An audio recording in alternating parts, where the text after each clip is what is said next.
국민 앵커 백운기, 정확한 분석, 날카로운 시각. 백운기가 하면 다르다. 여러분 안녕하십니까, 백운기입니다. 국민의힘이 밀어붙이고 있는 김포시 서울 편입을 놓고 여당 내부에서 파열음이 나오고 있습니다. 유정복 인천시장은 제대로 검토도 안 됐고 국민적 공감대도 없는 정치공학적 포퓰리즘이라면서 실현 가능성 없는 정치쇼라고 비판했습니다. 오세훈 서울시장은 김포시장을 만나기는 했지만 충분한 시간이 필요하다면서 브레이크를 밟았습니다. 인천시장, 서울시장 모두 국민의힘 소속이죠. 각 자치단체가 취한 입장과 이해관계가 있겠지만 비교적 공천에서 자유로운 상태라서 제 목소리를 내는 것은 아닐까요? 선한 의도가 항상 좋은 결과를 가져오는 것은 아니지만 나쁜 의도가 선한 결과를 가져오지는 않습니다. 생방송 백운기의 정치본색 출발합니다.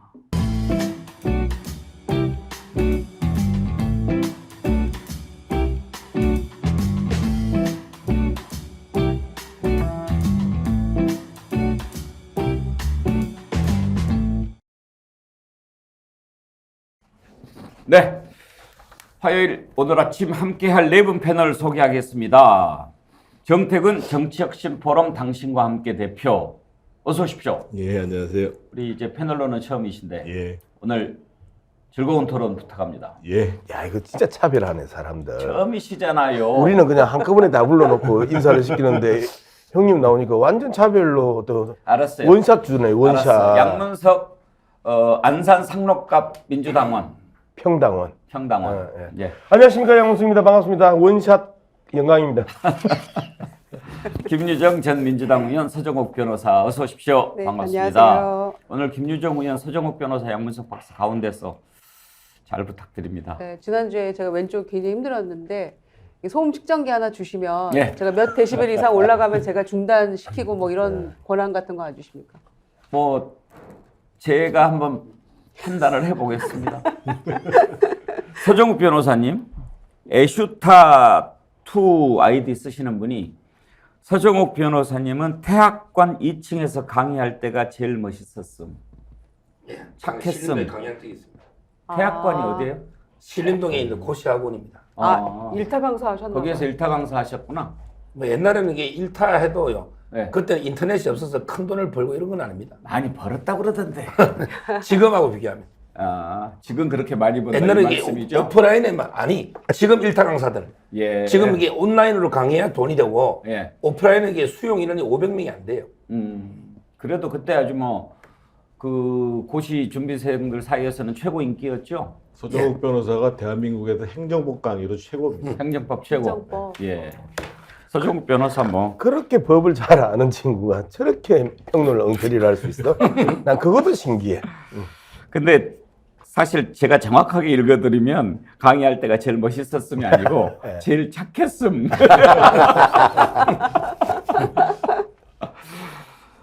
예, 자 오늘 네 분과 함께 김포시 서울 편입 이 문제부터 좀 짚어보겠습니다. 우리가 이 문제 처음 제기됐을 때 절차에 좀 문제가 있지 않느냐 이런 지적을 많이 했었죠.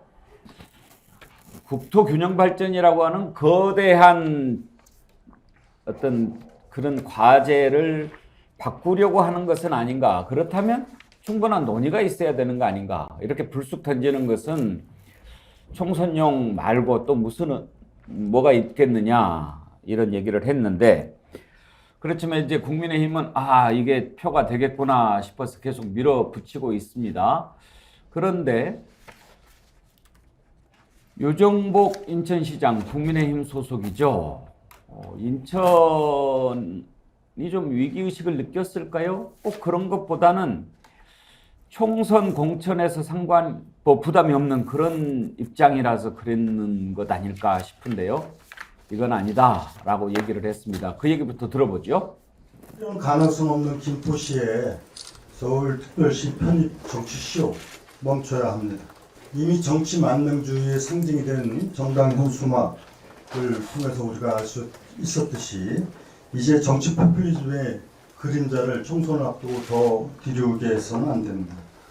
지방행정 체제 개편은 주민생활하고 관련이 돼 있고 지역과 국가의 미래하고도 관련되는 중차대한 문제이기 때문에 이 부분들은 충분한 논리와 타당성을 갖고 전 주민들의 의견, 공감대를 토대로 추진돼야 될 사항입니다. 하지만 이번 김포시 서울특별시 편입 논란은 이러한 검토조차도 없었을 뿐만이 아니라 국민적 공감대도 갖고 있지 못한 부분을 선거를 앞두고 나왔다는 측면에서 이것은 전형적인 정치 포퓰리즘이기 때문에 당장 멈추는 것이 국가와 국민을 위해서 필요한 조치라고 생각을 합니다. 구체적으로 말씀드리면 실현 가능성이 없습니다. 실현 가능성도 없는데 총선을 앞두고 이런 식으로 하는 것 정치 포퓰리즘이다. 신랄하게 비판했습니다. 지금 국민의힘은 김포가 들썩거리니까 아예 좀 넓혀서 인근 광명, 구리, 하남도 서울시 편입하는 거 이렇게 해보려고 하는 것 같은데요. 일단 전체적으로 보면 오세훈 서울시장은 조금 신중하게 간 분위기고 경기도, 인천시 광역단체장들은 반대하는 입장입니다. 유정복 시장 발언에 대해서 김동연 경기도지사 유정복 시장 말이 맞다 이렇게 맞장구를 치고 나왔는데 그 얘기도 들어보죠. 유정복 시장님은 내각에서 저랑 같이 국무위원을 했던 분입니다. 그분은 경기도에서 오랫동안 공무원 생활을 하셨고 제 기억이 맞다면 아마 김포가 고향이시지 않은가 싶어요. 김포 군수도 했던 걸로 제가 알고 있습니다. 경기도에서 오랫동안 공무원 생활을 하셨고 행안부 장관까지 하셨습니다. 그리고 선출직으로 국회의원과 지금 시장도 하고 계시고 가장 합리적인 분이시고 뭐 제가 그분이 아침에 무슨 얘기했는지는 미처 보지 못했습니다만 이 건에 대해서 그렇게 얘기를 했다면 저는 유정복 시장이 정말 옳은 말씀을 하셨다고 생각을 합니다. 그 선거에 상관없이 자기의 소신을 얘기했다고 생각해서 같은 생각이라는 말씀을 드립니다. 예, 자 그러면 패널 들고 한번 짚어보겠습니다. 정태근 대표는 서울시 정무부시장 하셨잖아요. 잠깐 했습니다. 어때요? 그 서울시 입장에서 보면 김포 편입되는 게 서울시를 위해서, 김포시를 위해서 좋다고 보십니까? 서울시의 입장에서는 검토해볼 만한 사안이죠. 왜냐하면 이제 서울시가 이제 1963년도에 대규모로 확장된 다음에 1995년도에 마지막 행정구역 개편이 있었고 지금 한 30년 됐거든요. 근데 이제 서울시에 여러 가지 과제가 있는데 가장 큰 거는 서울시는 이제 강남북 균형 발전의 문제가 있고 이게 가장 크고 그다음에 이제 기후변화 시대에 맞게 여러 가지 재난적 대응이라든지 친환경적으로 하는 게 큰 과제고 또 한 가지가 이제 워낙 수도권 서울시가 이미 메가시티잖아요. 경기하고 이제 인천하고 같이 교통망 문제가 있고 그다음에 이제 이 기반 시설과 관련해 가지고 사실은 서울시가 갖고 있는 땅이 없어요, 기본적으로. 그리고 이제 또 한 가지가 앞으로 서울시가 발전하는 데 있어서 이제 인천공항에서 김포를 거쳐서 이렇게 들어오는 여기가 상당히 중요한 지역이기 때문에 서울시 입장에서 보면 검토할 수 있는 사안인데 문제는 이제 이 유정복 시장도 얘기를 했습니다만 사실은 유정복 시장이 얘기 안 한 것 중에 실제로 그럼 김포에 있는 분들하고 가장 많이 접해 있는 데는 인천이에요, 사실은요. 그래서 이제 이런 문제에 대한 협의의 문제가 있기도 하고 더 큰 문제는 전체적으로 국토를 균형 발전을 해야 된다라는 이 지방시대의 명제하고 이게 맞는 거냐 이 문제가 이제 동시에 문제예요. 혹시 서울시를 더 늘리는 것이 이번뿐만 아니라 그 전에도 뭐 검토되거나 그런 적이 있기는 있었습니까? 아니죠. 1995년도 이후에는 그러니까 63년도에 대폭 확장됐었고 95년도 이후에 서울시 내에서 이제 구가 좀 나눠진 게 있었고 그 이후에는 없었죠. 그러니까 서울을 키우는 게 좋습니까? 아니면 서울을 줄이는 게 좋습니까?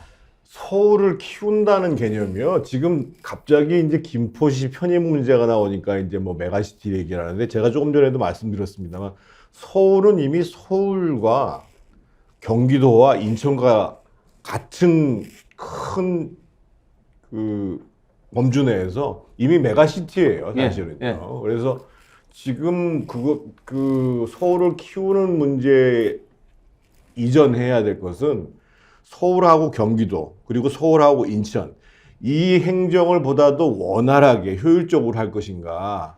이게 이제 더 큰 문제인 거죠, 사실은. 그럼 내용적으로는 짚어봤고 지금 국민의힘이 추진하고 있는 김포시 서울 편입 이 아이디어 자체는 어떻게 평가하십니까? 저는 별로 바람직하지 않다고. 왜 봐요. 그렇습니까? 지금 이제 31일 날 실제로 이 윤 정부 내에서 혼란이 있는 내용이 뭐냐면 31일 날 국민의힘이 이 안을 발표를 했거든요. 예. 그 다음에 11월 1일에는 무슨 발표가 있었냐면 소위 윤 대통령실 직속으로 소위 지방시대위원회에서 지방 메가시티 그러니까 이제 부울경이라든지 대구 경북이라든지 광주 나주 광양이라든지 대전 세종을 잇는 이 지방 메가시티를 중심으로 한 지방시대를 열자라는 발표를 했어요. 이게 지금 안 맞죠? 이거하고 안 맞죠. 그 다음 날에는 한국은행에서 아주 이례적으로 지금 저출산 고령화 문제를 풀기 위해서는 소위 수도권의 집중 문제를 해결하지 않고서는 해결이 안 되고 실제로 지방의 거점 중심으로 선택과 집중을 해가지고 발전을 시켜야 된다. 이렇게 얘기를 한 거거든요. 그렇게 놓고 보면 도대체 지금 이게 윤석열 정부하고 여당하고 이 문제가 협의가 됐는지조차도 사실은 의문스러운 상황이에요, 기본적으로. 양문석 박사 보시기에 유정복 시장은 왜 저런 발언을 했다고 보십니까? 국민의힘 소속인데. 국민의힘 소속이라도 기본적으로 시대적 화두의 문제입니다. 그 지방분권, 기후위기 이런 부분들이 시대적 화두이고 이 부분에 대해서 누구든지 비켜나가기는 나는 힘들다. 정치적 측면에서 이 접근하는 방법과 말 그대로 시민의 삶과 그 복리를 위해서 접근하는 방법이 있으면 유정복 시장 같은 경우는 주민의 삶과 복리에 대한 고민들을 했다라는 거예요. 자, 여기에서 우리가 좀 중요하게 봐야 되는 게 작년입니다. 부울경 메가시티를 아무런 상의 없이 일방적으로 부셔버립니다. 그래서 문재인 정부 5년 동안 준비하고 사실상 의회 구성 직전까지 갔던 그러한 부울경 메가시티를 일방적으로 부셔버리고 그리고 나서 갑자기 정부가 다시 메가시티 지방분권을 이야기하고 있고 그런데 느닷없이 국힘당에서 저 문제를 치고 들어왔단 말이에요. 그리고 특히 이제 김포를 이제 집중 공략을 했단 말이에요. 시중에서 뭐라고 이야기하느냐면 김포시가 돼 있으니까 2시간이나 걸린다. 대중교통으로 서울까지 가는데. 그러면 김포구가 되면 서울시 김포구가 되면 2시간밖에 안 걸린다. 대중교통으로 서울 가는데. 이렇게 이야기한단 말이에요. 뭐가 지금 바뀌느냐 말이에요. 2시간이나 걸린다와 2시간 밖에 안 걸린다. 그래, 서울시 김포구는 2시간밖에 안 걸리고 그냥 경기도 김포시는 2시간이나 걸리나. 이런 이 조롱들이 나오는 거거든요. 아무런 준비 없이 기본 인프라의 변경 없이 외려 경기도 김포시가 있었을 때 받는 많은 혜택들을 발로 차버리려고 하는 김포 주민들. 그게 뭘까? 서울시로 편입되면 과연 집값이 오를까? 그리고 집값이 오르면 누구에게 좋을까? 이런 전반적인 문제에 대해서 엄청난 조롱들이 쏟아지고 있고요. 그리고 제가 이제 터지고 나서 안산에서 이제 그 주민들을 만나면 안산시도 서울시에 편입될 수 있겠네요. 그럼 왜요? 했더니 보세요. 과천 서울에 붙어 있으니까 들어가고 그냥 과천 들어가면 과천도 서울이잖아요. 그럼 그 밑에 시흥 들어가고 시흥 들어가고 나면 안산 들어갈 수 있잖아요. 이렇게 비웃고 비아냥거려요. 얼마만큼 헛술한 공격이었는지 자기들도 잘 알 것이다. 지금 첫 번째 토론의 초점을 김포시 서울 편입의 부당성 여기에 맞추는 것보다는 유정복 시장의 발언에 대해서 좀 짚어보려고 하는 건데요. 김유정 의원, 네. 이렇게 발언할 수도 있잖아요. 너무 졸속으로 해서는 안 된다. 국가 전체를 바라보고 추진해야 된다. 이렇게 얘기할 수도 있을 텐데 국민의힘 소속 자치단체장이니까. 네. 그런데 국민의힘 소속 인천시장이 그 국민의힘에 대고 포퓰리즘이다, 정치쇼다 이렇게 강하게 비판하는 의도가 궁금해서 여쭤보는 거거든요. 우선은 이제 서울시장을 제외하고 광역자치단체장이 언론에서 주목받는 일은 흔한 일은 아닙니다. 유일하게 홍준표 대구시장이 본인의 개인기로 주목을 좀 받고 계시죠.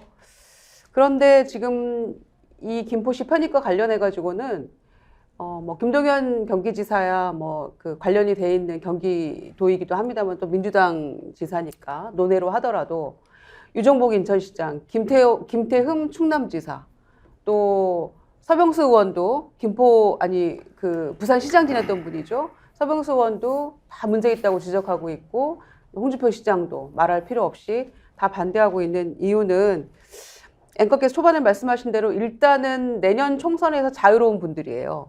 그렇기 때문에 저는 이분들이 얘기하는 것이 매우 진정성이 담겨있는 얘기라고 볼 수밖에 없다. 그렇게 생각을 하고요. 특히 이제 유정복 인천시장이 아주 직격탄을 날린 거잖아요. 돌직구를 날렸는데 서울 편입은 정치 쇼다. 이 얘기를 민주당이 하고 싶은 겁니다. 그래서 하고 있는 거고요. 특히 유정복 시장은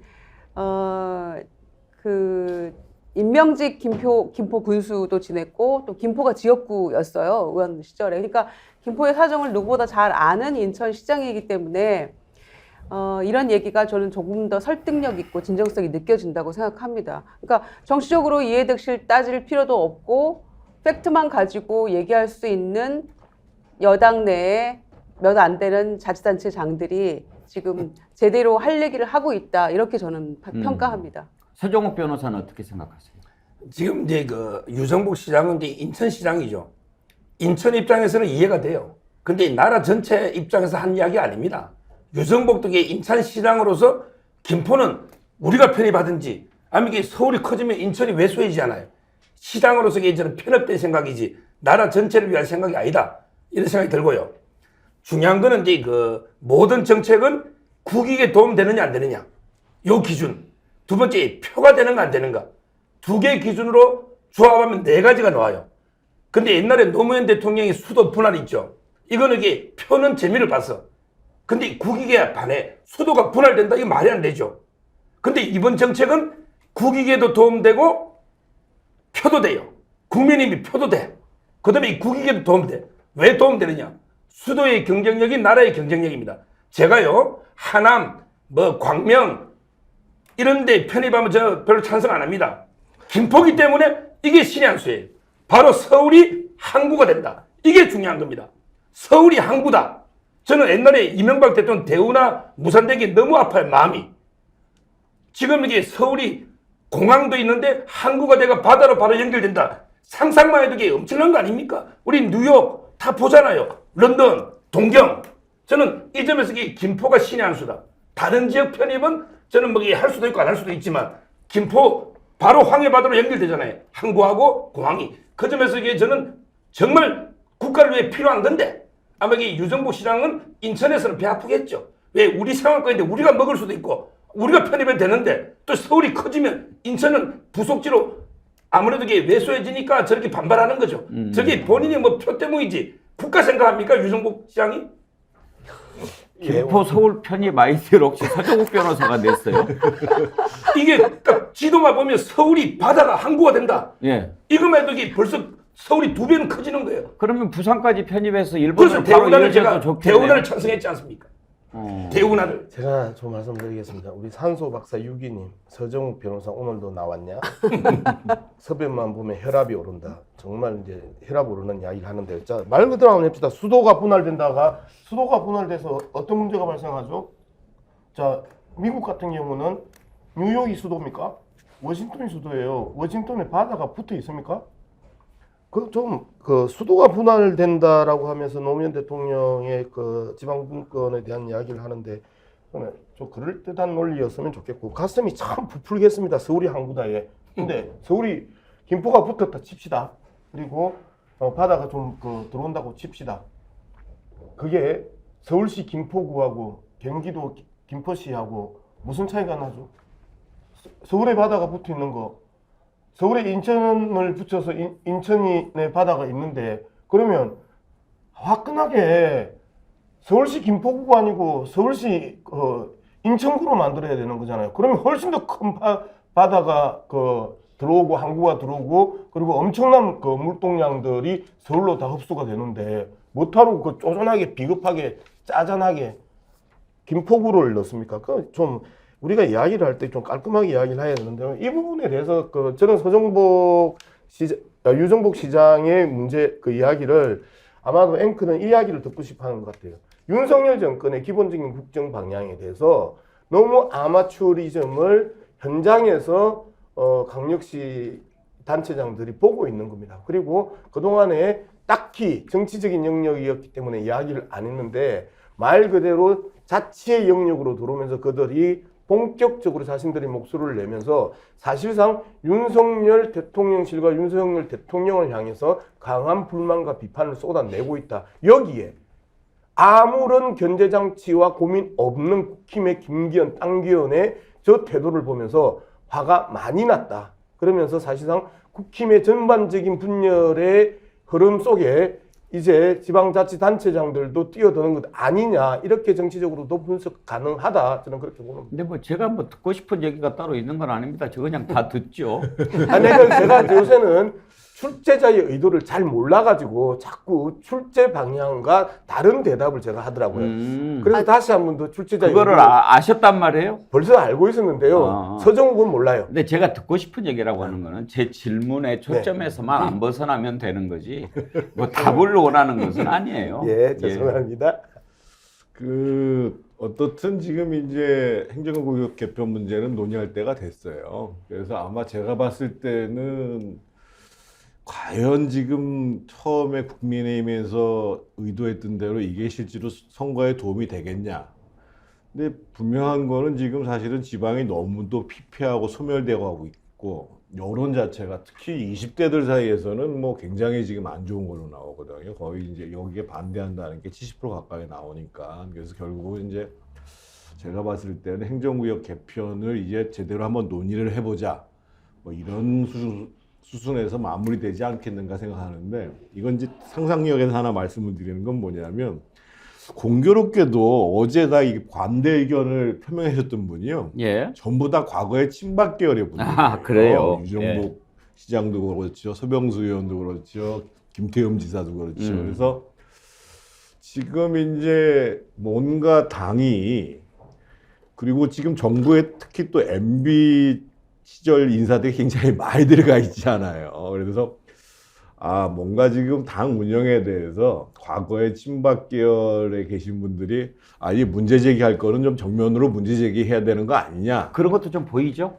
그런 것도 뭐 상상력을 최대로 끌어올리면 뭐 추측해 볼 수 있는. 최대까지 안 끌어올려도 그런 게 보이더라고요. 그래서 이게 왜 그러면 그런 논란이 생깁니까? 총선용으로 했다고 생각하니까 친박, 친이 뭐 이런 것도 보이고 그런 게 아닌가 싶은데, 중요한 것은 국민을 생각해야죠. 나라를 생각해야죠. 아까 서정욱 변호사 말씀을 명쾌하게 해주셨는데 저는 정말 공감은 못합니다. 왜냐하면 국토 균형 발전은 헌법에 나와 있죠, 서정욱 변호사님. 지금 이게 예를 들어 부산 걸 뭐 뺏어오자, 광주 걸 뺏어오자, 이런 얘기 저도 반대하는데, 경기도도 어차피 수도권이에요. 거기서 이 김포만 편입해서 서울을 대도시로 메가시티 만드는 거니까 지방 걸 이렇게 뺏어오는 지방 분권에 반하는 게 아니다, 이런 생각이 들고요. 옛날에 이재명 대표도 그때 5개 메가시티로 가야 된다, 그리고 3개 특별구로 가야 된다. 그 5개 중에 수도권이 나오지 않습니까? 아마 이게 이재명 대표도 만약에 이 아이디어를 먼저 했다면 저는 했을 거다. 지금 이게 국민의힘이 이슈를 선점해버리니까 어정쩡하게 반대하기도 그렇고 찬성하기도 그렇고, 지금 이게 완전히 어정쩡한 태도 아닙니까? 딱 선수를 뺏겼다, 이슈를 뺏긴 거죠. 저는 이재명 대표도 이게 반대하는 이슈가 아니라 봐요. 알겠습니다. 잠깐만. 예. 이 부분에 대해서 명확하게 해야 됩니다. 자, 이 서정욱 변호사의 상상력이 계속해서 오해를 불러일으킬 수 있는 발언을 하는데요.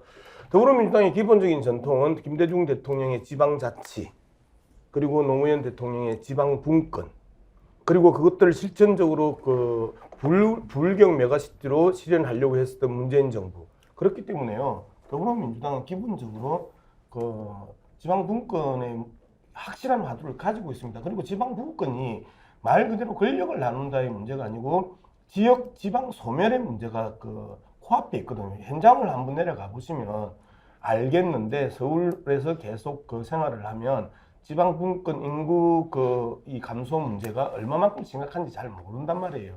그렇기 때문에 지역 소멸의 문제나 인구 감소의 문제가 우리나라에 얼마나 심각한 문제가 될 것인지에 대해서 서울에서 앉아서 모르는 사람들이 이렇게 자꾸 짓거리니까 이 부분이 이슈가 되고 이 이슈를 통해서 다시 한번 더불어민주당이 지방자치의 김대중 정신이나 지방분권의 노무현 정신이나 그것들을 실천했던 문재인 정신들을 이어 가야 되는 오히려 계기를 만들어줬다. 저는 그렇게 보는 겁니다. 아까 자치단체가 처한 입장 또 자치단체장들의 입지 이런 것들도 발언에 영향을 좀 미쳤을 거다 이렇게 말씀을 드렸는데 유정복 시장은 총선 공천하고는 상관이 없으니까 그렇게 자유롭게 이야기할 수 있는 게 아닌가 싶기도 하고요.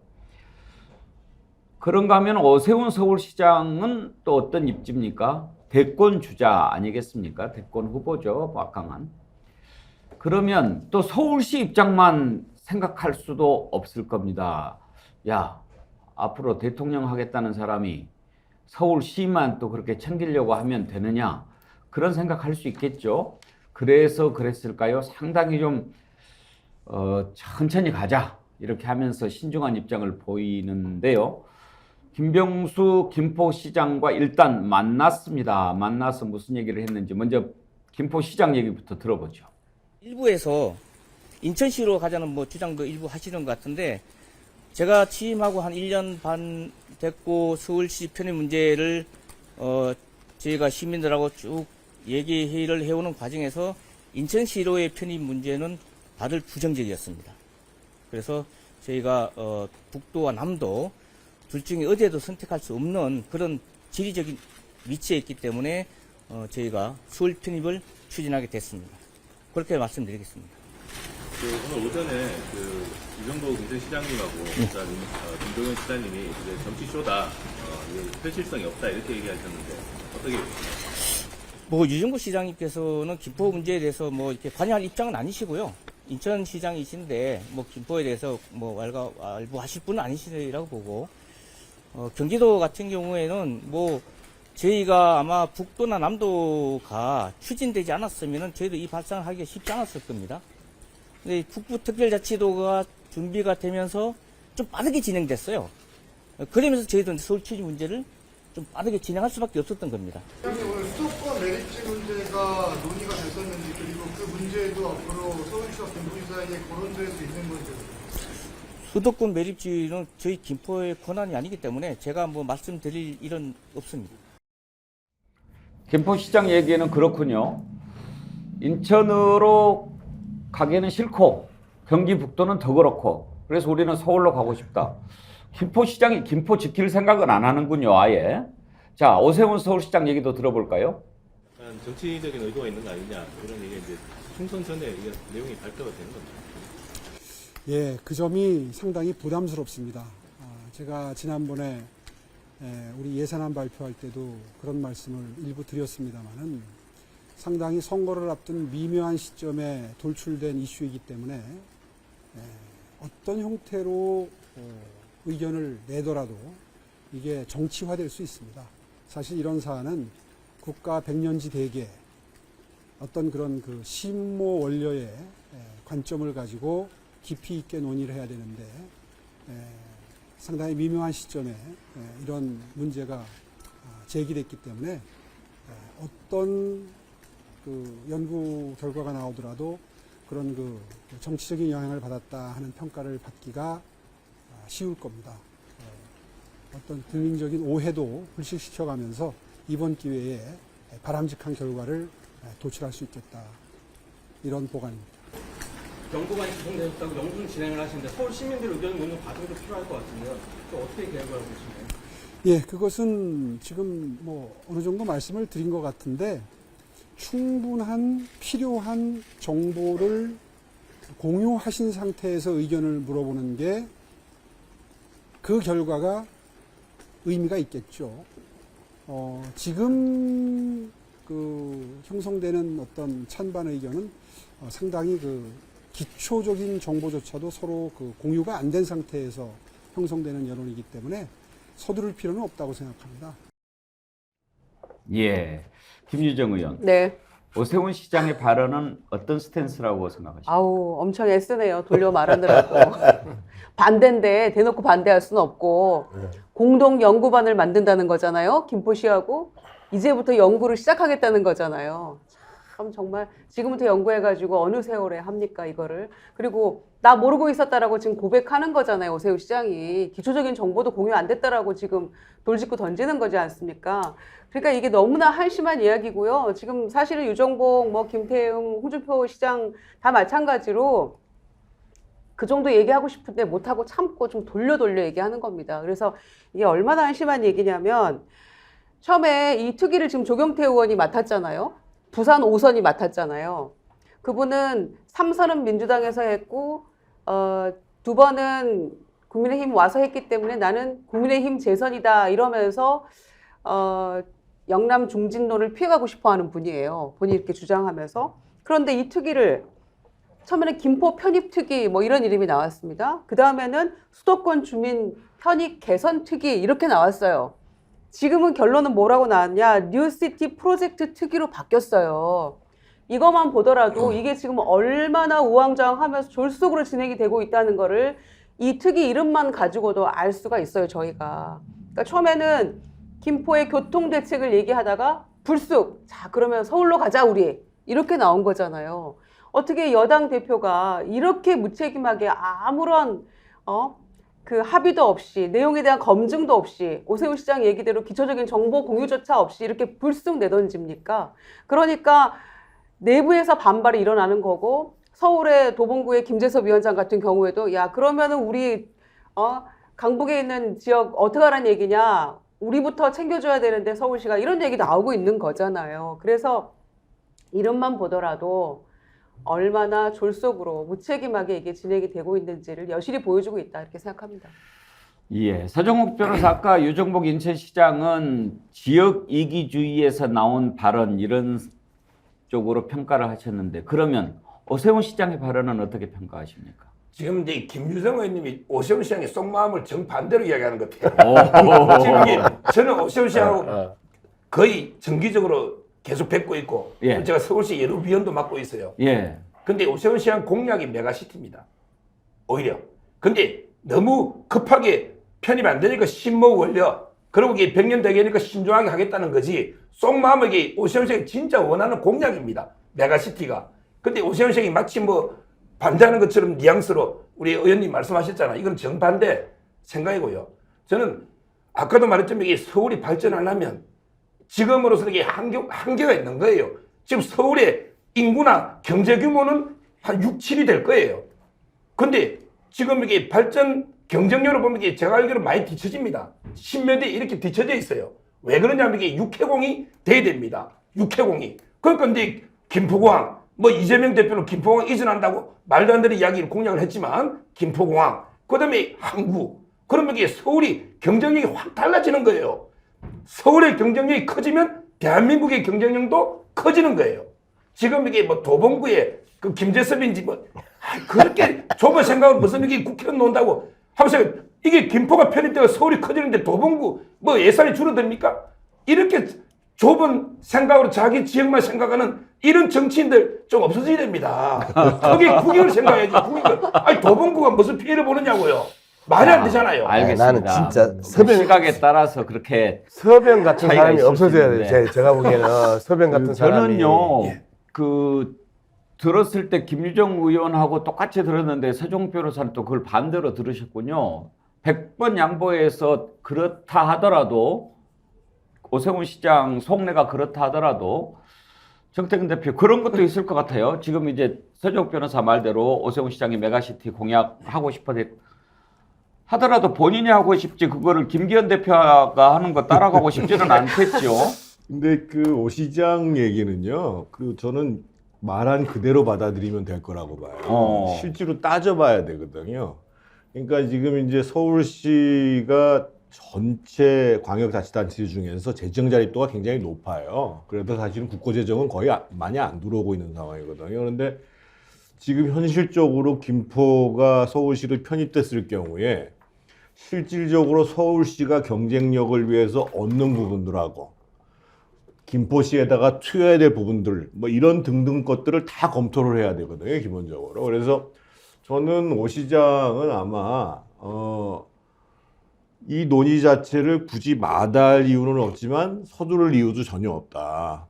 실질적으로 어떠한 서울시의 입장에서 봤을 때에는 기대 이력이 있고 또 비용이 발생할 것이고 뭐 이런 부분들을 좀 제대로 따져보자 이런 얘기고, 지금 이제 우리 서정욱 변호사님이 그 항구 그 경쟁력 말씀을 하시는데 그 굉장히 중요한 얘기는 합니다. 근데 이제 국가적 안목에서 보면 지금 현재 상황에서 아까 제가 말씀드렸던 것처럼 인천공항으로부터 시작해서 서울로 들어오는 이 지역에 있어서의 경쟁력들을 어떻게 살릴 것인가. 우리가 이제 상해를 보면 아시잖아요. 상해 이제 푸둥공항에서 푸동으로 들어오는 지역이 점점 이제 변화하기 시작하잖아요. 그래서 이제 상해 면적은 지금 대략 지금 경기도하고 서울 합한 것에 한 5분의 3 정도 되거든요.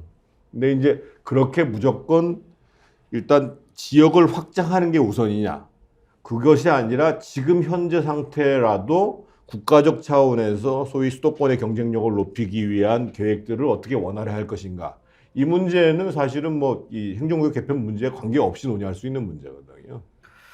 예, 자, 이렇게 다들 입장이 다른데 어떻게 진전이 될지 한번 지켜봅시다. 이 얘기만 계속 하자니 시간이 많지 않고 몇 분 반응을 좀 소개해드리겠습니다. 찾길바래 아이디 쓰시는 분, 김포 편입 얘기가 나오고 지방 사는 사람으로서 박탈감이 드네요. 국민은 어딜 가든 살기 좋은 곳에서 살아야 하는 것 아닌가요? 혹시 대통령과 가족 땅이 서울권에 많이 있나 보죠? 예. 신일재님, 이 또한 이슈로 지나가리라 하는 일들이 다들 거시기 하네. 쏘쏘님, 서울이 항구면 참 강원도 편입해서 태평양 길과 연결된다고 하지. 아싸님, 서울을 항구로 만들면 일단 인천공항부터 서울로 편입해야 서울공항 되는 것 아닌가요? 그러겠네요. 그런 의견도 있네요. 서정욱 변호사, 인천공항은 어때요? 편입 안 해도 되겠어요? 바다로 하늘로 다 가야 되는데. 에? 지금 이게 뭐 우리나라 전국토를 다 편입할 수는 없잖아요. 그러니까 저는 이게 아까도 제가 하남, 광명 이런 거는 급한 게 아니다. 김포부터 해야죠. 아니 공항은 또 중요한 거 아니에요, 아주. 김포공항이 있잖아요. 세계 김포공항은 국제선 거의 없잖아요.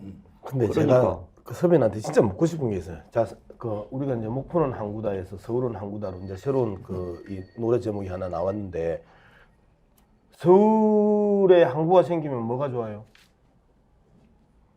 가슴이 설렌다고 아까 이야기했잖아요. 서울에 항구가 생긴다라는 게. 서울에 항구가 생기면 뭐가 좋을까요? 뭐가 좋은지도 생각 안 해보고 가슴이 설레? 그렇게 가슴이 설레면 안 되지. 서울은 항구라며. 항구가 됐단 말이야. 그러면 뭐가 좋아져야 가슴이 설렐 거 아니에요. 사진 찍기 좋아서? 아니 뭐가 좋은 제가 말 안 해도 시청자들이 알 거예요. 시청자들이 모르신다잖아. 그래서 내가 대신 물어보잖아요. 아니, 대통령 직속의 지방시대위원회에서는 지방의 경쟁력을 강화하겠다라고 해서 종합계획을 며칠 전에 발표를 했잖아요. 그런데 이제 김기현 대표는 불쑥 김포 서울시 편입, 다른데 구리, 하남, 광명 뭐 내내 다 들어오고 싶으면 다 들어와. 지금 이렇게 얘기를 하고 있거든요. 그럼 이게 당정 간의 기본적인 협의가 됐는지 첫째 알고 싶고요. 이 정도 되면 그 헌법에 명시된 그 지역 균형 발전이라는 명제 차원에서 대통령의 입장은 무엇인지도 저는 나와야 된다고 생각합니다. 도시 경쟁력 강화도 좋고 메가시티 다 좋아요. 그런데 왜 김포만 불쑥, 김포만 쏙 거기 들어가야 되는지에 대해서 설명이 잘 안 되는 겁니다. 그러니까 뉴시티 프로젝트라는 그 과거 서울의 뉴타운을 연상시키는 이 얼토당토 않은 이제 위원회가 토목공학 박사인 조경태 부산 5선 의원에 의해서 발족이 됐는데요. 김포 시민들이 이 부분에 대해서 다 찬성을 합니까? 일단은 세수가 한 3천억 정도 줄거든요. 그러면 경제적인 타격도 매우 있을 것이고, 또 김포 저쪽에 외곽 쪽에 있는 쪽에서는 뭐 서울로 편입이 되건 말건 우리 삶과 무슨 크게 그 관련이 있을까? 오히려 농어촌 뭐 특례나 농어촌 주민 특례 이런 것들이 조금 사라져가지고 오히려 불리한 거 아닌가 이런 생각하는 분들도 있고요. 또 서울 시민들도 많은 분들이 또 반대를 합니다. 반대 여론이 더 높아요. 그러니까 이런 상황에서 이거를 총선 공약처럼 추진하겠다고 했는데 이게 실제로 가능합니까? 불가능해요. 이거 의원 입법으로 해도 총선 전에 추진 불가능합니다. 군이 대구시에 편입하는데 3년이 걸렸거든요. 그런데 이거를 이렇게 불쑥 던져놓고 마치 5개월 안에 뭔가 큰일이 일어날 것처럼 원하는 도시들 다 들어줄 것처럼 이렇게 하는 거는 정말 포퓰리즘이고 국민을 속이는 거죠. 그래서 이렇게 가서는 안 된다라고 오세훈 시장도 얘기하는 것이고 민주당도 얘기하고 있는 겁니다. 그래서 교통대책부터 세우자. 이게 민주당의 주장인 거죠. 예. 첫 번째 이슈는 이 정도 하죠. 왜냐하면 이드님, 정태근 의원 잘 적응 안 될 듯, 크크. 김유정 의원님 가운데서 너무 수고가 많으시네요. 그런 의견 주셨는데, 예. 또 우리 서정욱 변호사한테 어떤 분이 제가 이분 성함은 얘기 안 하고 서정욱 보기 싫어서 스픽스 구독 끊고 나갔다가 스픽스 요즘 괜찮다고 다시 들어왔는데 서정욱 또 보내. 그래도요. 찾길 바래님. 스픽스의 재롱둥이 서정욱 변호사가 스픽스에 나오는 건 매주 화요일에만 느끼는 현 정부와 국진당의 수준을 듣는 얘기입니다. 재미있습니다. 스픽스의 재롱둥이 서정욱 변호사. 서정욱 변호사 파이팅 하세요. 예. 자, 총선용이라는 것을 국민의힘도 부인하지 않습니다. 재미를 볼지 안 볼지는 두고 봐야겠습니다. 김포시 서울 편입. 그리고 또 국민의힘이 지금 총선 앞두고 막 하고 있는 것 중에 하나가 혁신위를 통한 여러 가지 바뀌는 모습인데 이러한 건은 크게 재미 본 것 같지는 않습니다. 통합을 한다고 뭐 사면 징계 취소했는데 당사자들이 무슨 말 같지도 않은 소리 하냐 해서 좀 지나갔는데 두 번째 건 좀 파문이 클 것 같습니다. 혁신위 의원 건으로 대통령하고 가까운 사람들 그리고 영남 스타들 뭐 이런 사람들은 다 불출마하거나 험지로 나가야 된다. 이걸 지금 얘기하고 있지 않습니까? 당사자들은 참 곤란하겠지요. 먼저 인요한 위원장 발언을 들어볼까요? 다 우리가 알잖아요. 지도부가 누군지. 또 대통령하고 가까운 사람들이 누군지. 결단을 내리라 이 말이에요. 꼭 성공하라는 그런 보장도 없어요. 희생해서 올라와 가지고 서울에서 출마해서 떨어져도 다른 할 일도 많고 네. 또 다시 나중에 뭐 4년 후에 출마할 수도 있고 당과 나라를 위한 건 왜 못해요? 오히려 저 용기가 부족해서 이분들이 그게 지금 조금 뭐 좀 뭐랄까요? 저는 얹지 않아 하고 있어요. 어제 저녁에도 전화를 했어요. 빨리 결단 내리라고. 여러 명한테 얘기했어요. 했습니다. 하고 있습니다. 계속 할 겁니다. 예. 그중에 한두 명만 결단을 내리면 예. 따라오게 돼 있어요. 제가 여기서 뭐 이름을 얘기 안 하고 뭐 누구를 거명 안 하고 그런 이유는 그분들이 알아서 스스로 멋있는 행동을 해야 돼. 예, 자 누구한테 전화를 했을지 궁금한데 일단 김기현 대표 뭐 첫 번째 꼽히는 사람 아니겠습니까?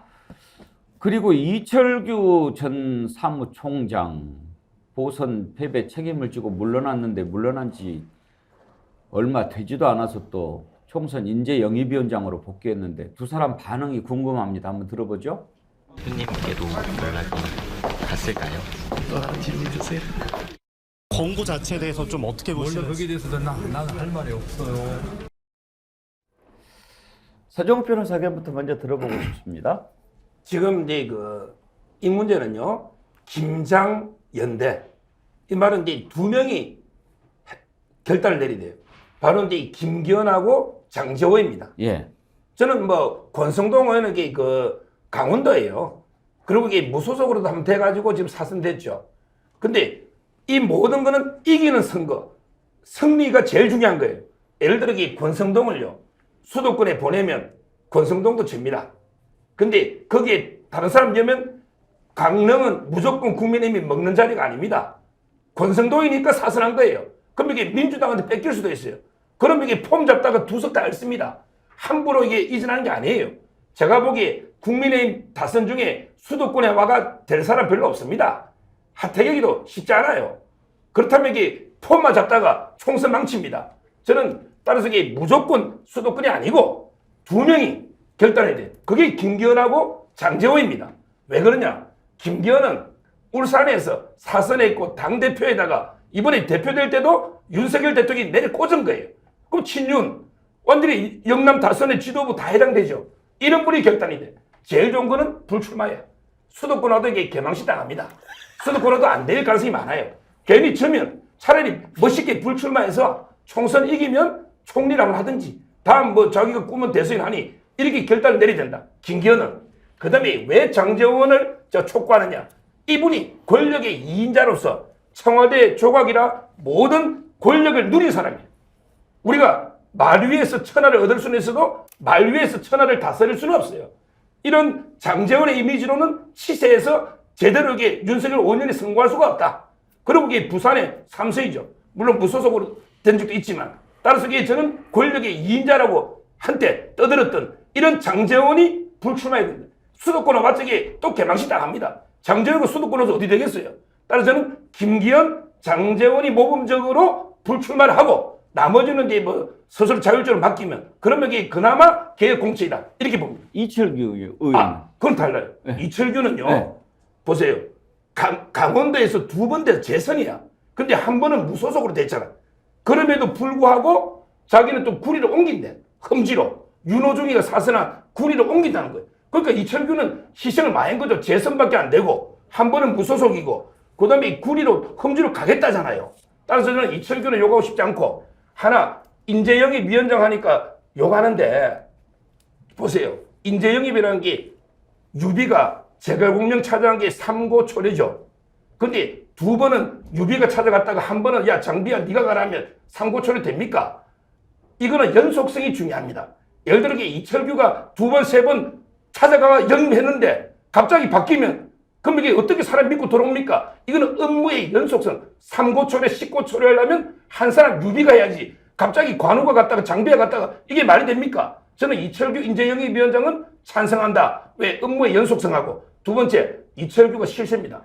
윤 대통령하고 소통이 잘 돼. 그러면 이게 인재영입할 때도 야 이철규 정도가 들어와라. 내 공천 보장해 이러면 들어가요. 근데 힘도 없는 사람이 인재영입위원장하면 누가 들어가요?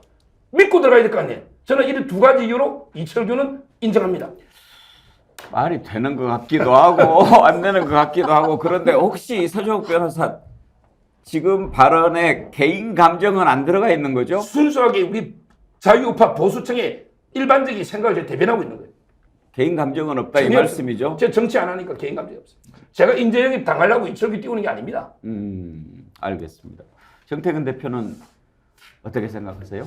일단 이 이슈가 과연 총선에 그렇게 파괴력이 있겠는가? 그러니까 뭐 친윤 핵심들이 불출마하거나 뭐 수도권으로 올라가는 것이 그래도 안 하는 것보다 낫겠습니다만 기본적으로 총선이라는 것이 이제 윤석열 정부에 대한 지난 2년간에 대한 평가거든요. 그래서 결국은 핵심은 이제 윤석열 대통령의 문제인데 하려면 어느 정도를 해야 되냐면요. 저희가 이제 1996년도에 김영삼 대통령이 이제 신한국당을 대개편하는 공천을 하게 됩니다. 무슨 얘기냐면 그때도 DJ가 이제 새정치국민회를 만들고 상황이 굉장히 어려워졌거든요. 그래서 그때 이제 어떤 전략을 썼냐면 본인한테 항명을 해서 잘랐던 이해찬 전 국무총리를 선대위원장으로 발탁을 시켰어요. 그리고 소위 TK를 중심으로 해서 대구의 민정계들을 다 날려버렸습니다. 그러면서 영입한 게 이제 뭐 맹영규, 홍준표, 이재호, 김문수 이런 등등의 사람들을 영입을 했거든요.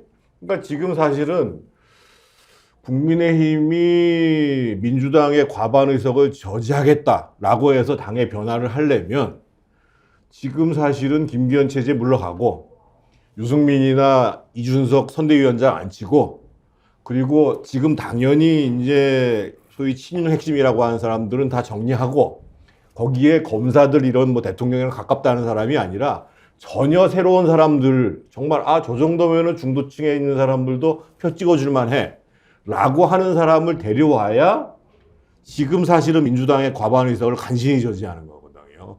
거기에 플러스해서 대통령의 좀 달라진 태도 이렇게 돼야 되는 건데, 지금 만약에 지금 인요한 그 혁신위원장이 이 얘기를 했는데, 만약에 김기현 지도부에서 그거 못 받겠다 이렇게 되잖아요. 그러면 진짜 이 자중질환만 더 커지는 거죠. 그러면 아마 그 다음에 바로 비대위 문제가 나올 거예요. 양문석 박사님, 네. 천사섭님이 이런 글을 주셨네요. 대통령과 가까운 사람은 불출마나 험지로 나가라고 하는데 대통령실 참모들은 출마하려고 사퇴를 하고 있는데 앞뒤가 안 맞는 것 아닌가요? 앞뒤가 안 맞죠. 일단 인요한 평가부터 좀 해야 될 것 같습니다. 제가 처음에 인요한 불러올 때 가장 조심해야 되는 사람을 세 사람을 불렀어요. 예. 대구의 윤재옥, 그다음에 울산의 김기현, 그다음에 부산의 장재원. 예. 인요한이 만만치 않을 것이다라고 하면서 저쪽에 기존의 주류들한테 재앙이 될 것이다. 이제 이렇게 이야기를 했는데, 국민의힘 걱정하시는 거예요? 아니요. 제가 이제 그런데 지금 사실상 이제 그들에게 재앙이 되고 있는 상황이잖아요. 그러면 인요한의 발언은 누구로부터 누구의 이익을 지켜주기 위한 발언인가? 인요한의 발언에 의해서 누가 이익을 보는가? 이 부분을 이제 쳐다봐야 되는 거거든요. 말 그대로 인요한이 누구랑 친하죠? 김한길하고 친하고, 그 다음에 대통령 부인하고 친하다고 본인 스스로가 그렇게 이야기를 했었어요. 그리고 대통령하고도 이제는 아주 친하겠죠? 그러면 대통령실에서 원하는 게 뭐예요? 검사들을 위한 자리를 만들어주는 게 대통령실에 원하는 것이다라고 우리가 여러 차례 이야기를 해왔단 말이에요. 그러면 자리를 비워줘야 그 사람들이 들어올 것 아니에요. 소위 말하는 윤석열 사단들이 들어오기 위해서 자리를 비워줘야 되는데, 그 비워내기 위한 가장 쉬운 방법이 뭐예요? 대가리부터 치는 거거든요. 그러면 울산의 대가리, 부산의 대가리, 대구의 대가리들을 쳐줘야 따라서 우르르 그 자리가 빠져줄 것 아니에요. 이런 측면에서 보면 인요한은 철저하게 윤석열, 김건희의 어중대로 가고 있다. 그리고 이 부분들을 감당하기 힘들 거다. 외면하기 힘들 거다. 결국은 불출마 선언을 하거나 안 그러면 지역구를 옮길 수밖에 없는 상황으로 간다. 그러면 어떻게 돼요? 국힘당 자체가 이준석 신당 말고 국힘당 안에 말 그대로 친윤파와 비윤파가 또 쪼개지는, 최소한 국힘당이 세 쪼가리 이상 나는 그 전조가 지금 보이고 있다. 저는 그렇게 평가를 하는 거죠. 의사 진행 발언 2가지입니다. 솔바님, 상대방 이름을 이야기할 때는 존칭을 좀 써주시길 부탁합니다. 해당되시는 분 참고해 주시고, 김재길님, 제가 75세 되는 사람입니다. 현재 보청기 2개 착용하고 있는데 서종옥 변호사 얘기할 때는 보청기 볼륨을 조정하느라 정신이 없습니다. 이런 청각장애자 배려 좀 해주셨으면 감사하겠습니다. 배려 부탁드립니다. 예. 저는 인요한 위원장을 딱 임명을 했을 때 모두가 주목했잖아요. 그런데 이제 혁신위원들의 면면, 그리고 이제 1호 혁신안 통합, 2호 희생, 이런 얘기가 이제 쭉 나오는 걸 보면서 이분은 소위 국민은 무조건 옳다라고 얘기했던 그 국민을 바라는 쪽으로 가는 혁신이 아니고 윤석열 아바타구나, 윤 아바타의 역할이구나라고 점점 생각을 할 수밖에 없다, 이런 말씀 드리는데요. 몇 가지 점에서 그렇습니다. 그러니까 처음에 이철규 사무총장이었는데 강서 재보궐선거 책임을 지고 김기현 내 밑으로 다 물러나, 이렇게 해서 물러난 사람인데 보름 만에 복귀했잖아요. 그래서 이제 그럼 반성이 끝난 거냐라고 묻습니다, 국민들은. 그런데 인요한 위원장이 만세에 불렀어요. 좋은 분이 왔다고. 그래서 일단 영남 중진들 포함해서 다 물러나라 해서 자리 비우는 것까지만 나의 역할이고, 그 이후에 채우는 건 이철규 인재영입위원장의 역할이라고 규정하는 것인가 궁금하고요. 두 번째는 제일 필요한 것은 혁신에 있어서 용산에 쓸소리할 수 있어야 된다. 대통령이 달라져야 된다라는 것이 주문이었는데, 대통령에 대한 비판, 당정관계 개선, 이거는 월권이라고 규정했습니다. 그리고 이거를 다른 말로 표현하면 박성중 의원의 표현을 빌면 그것은 가짜 뉴스인 거죠. 비판은. 그래서 인요한 위원장이 혁신위는 한계가 분명하다 이렇게 보고요. 그리고 용산 참모들 뭐 특혜 없다 이렇게 뭐 선언을 하고 있는데 그거는 선언일 뿐이고요. 바로 옆에 서정욱 변호사 말씀하신 대로 이철규 같은 실세가 연속 선상에서 보장해줘야지 오지 누가 오겠냐 이런 얘기가 이미 다 그거를 반증하고 있는 멘트를 하신 거거든요. 그런 점에서 맥락은 김기현 대표가 얼마 전에 그렇게 얘기했잖아요. 용산 참모들 뭐 대통령실 뭐 30명 뭐 명단 뭐 요청도 하고 이랬잖아요. 그래서 대통령이 얼마든지 다 내려보내겠다 이렇게 얘기했는데 이런 꿍짝의 조화가 자리를 다 만들어 놓고 거기까지를 혁신이라고 생각하는 인요한 위원장의 입장과 이철규 인재영입위원장의 역할이 정확하게 나누어져 있는 게 아닌가 예. 그런 생각이 들어서 인요한 위원장이 할 수 있는 최선의 방법은 검찰 낙하산 안 된다, 용산 낙하산 안 된다 이 얘기를 분명히 해줘야만 영남 중진들을 비우는 그 자리가 의미가 있지 그렇지 않고서는 혁신도 물 건너가고 뭐 쇄신도 물 건너갔다 이렇게 봅니다. 달을 따주라 배를 따주라를 요구하는 거하고 똑같은 거잖아요. 그게. 그렇습니다. 근데 서정욱 변호사 아까 이철규 위원장이 구리 출마한다고 그랬어요? 예. 그렇게 얘기한 적 있어요? 예. 나 못 봤는데. 여러 기사 나 있습니다. 그랬습니까? 검색해 보면. 그러면 아까 기자가 물어봤을 때 나는 수도권 흡지 나간다라고 얘기하면 될 텐데 왜 나는 거기에 대해서 할 말이 없어 이랬을까요? 뭐 아직까지 이게 완전히 공식 발표는 아닌지 몰라도 기사 인터넷 해보면요. 예. 이철규 구리 치보시면 예. 여러 번 있고 본인이 출마한다고 했어요? 예, 옮긴다고 여러 번 이야기했어요. 그랬구나. 아직 공식 발표는 아닌 거죠. 그리고 인요한 위원장 얘기 나온 김에 서정욱 변호사 나오시면 한번 물어보고 싶은 게 있었는데 예. 엊그저께 부산에 이준석 전 대표 만나러 내려갔다가 진짜 환자는 서울에 있다 뭐 이런 얘기 했잖아요. 예.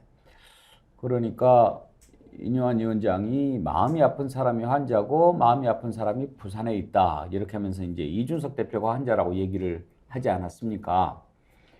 서정욱 변호사 보시기에 인요한 위원장이 의사인데 환자 제대로 찾아간 것 같습니까? 어떻습니까? 제가 어제 그 TV조선에 이것이 정치로 나가서 예. 이준석 전 대표 보고요. 본인에게 저는 인격 파탄 장애다. 본인이 환자다.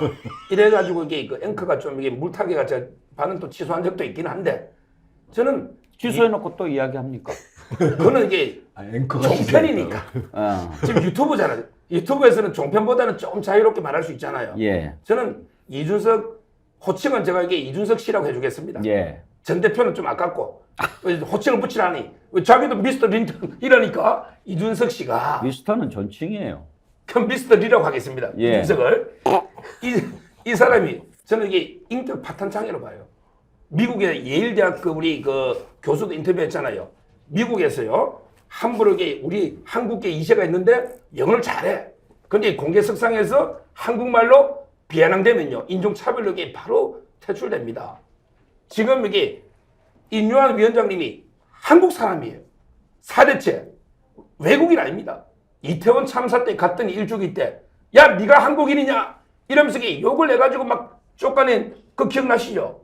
지금 이게 저는 이준석 대표 발언이 그 연장선상에서 당신이 한국인이냐? 서정욱 변호사님 예. 지금 이준석 물어본 게 그러니까, 아니고 인요한 위원장 누가 한자인지 그 이야기를 하려고 제대로 판단한 것 같냐 이걸 여쭤본 거예요. 그 이유가 있어요. 제가 이따가 설명을 드릴 텐데 그걸 얘기해 보세요. 그러니까 저 잠시 말리는 신우이 할게요.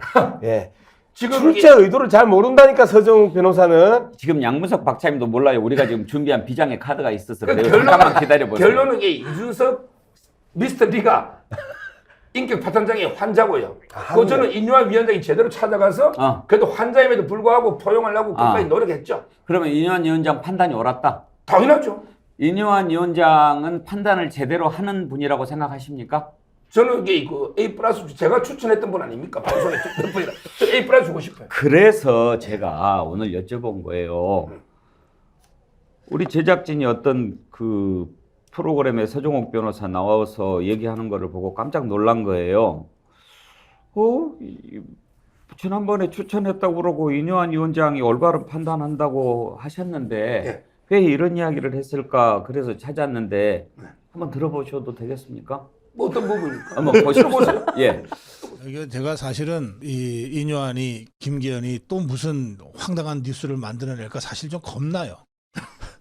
지금 이게 재밌는 이야기가요. 제가 이제 그 좌파들하고도 많이 방송하잖아요. 네. 방송 끝나고 이제 소주 한잔 하면서 야 이분들한테 제가 그랬지 좀 이준석이 좀 영입해가면 안 되냐? 이랬더니 딱 한마디가 한 번 배신자는 영원한 배신자다. 우리가 미쳤냐고 이게 이준석이 그때나 영입하게 딱 거절하더라고. 지금은 이제 분탕질 치니까 야 이준석이 잘한다, 유승민 잘한다 이게 역선택처럼 하죠. 진짜 이게 싫어합니다. 여기서 이게 중요한 게 이뇨한 위원장님 의사 아닙니까? 의사면 도려내야 될 썩은 환부하고 가만히 두면 이게 살이 되는 그것도 이게 구별 못합니까? 이게 이준석 유승민은 정말 도려내야 될 고름이나 썩은 환부 암세포인데 이게 가만히 두면 됩니까?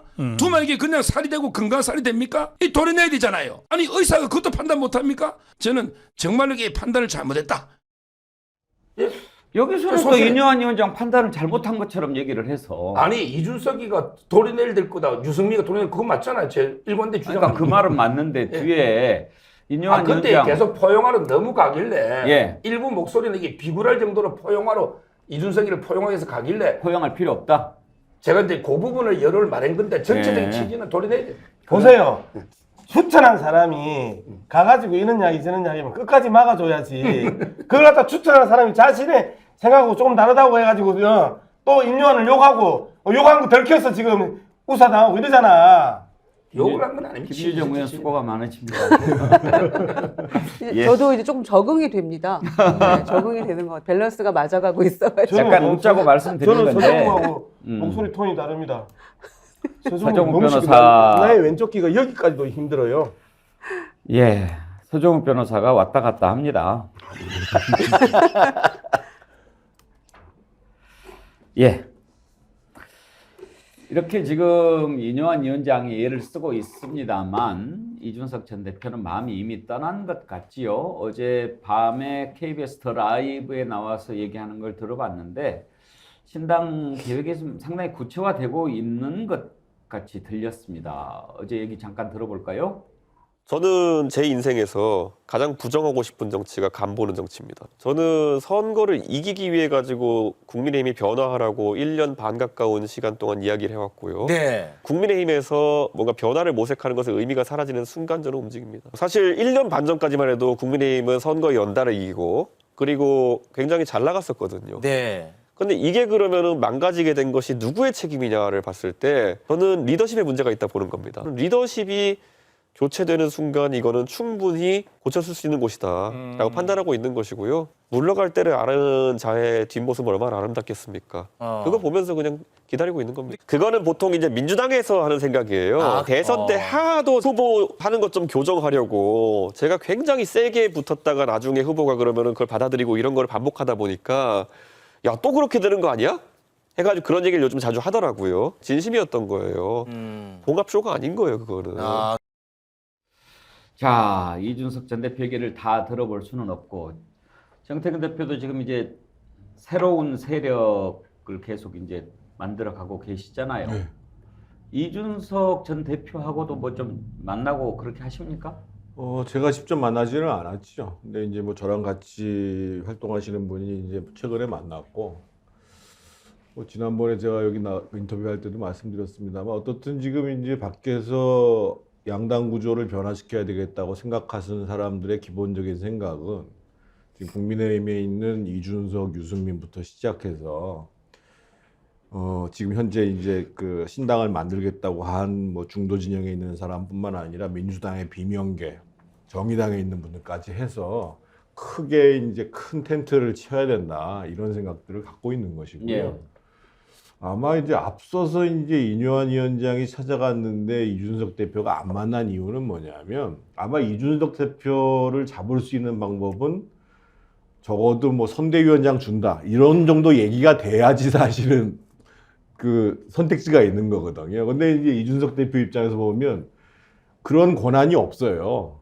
이뇨한 위원장한테는. 그러니까 이제 만나는 과정 자체가 이벤트에 불과하지 않냐라고 생각을 한 건데 이제 좀 표현은 좀 영어로 얘기한 거는 좀 잘못했죠. 영어로 얘기한 것을 두고 뭐 여러 가지 논란이 있습니다만 저는 상당히 그 자체가 어떤 그 의미가 있는 형식이라고 보기는 했어요.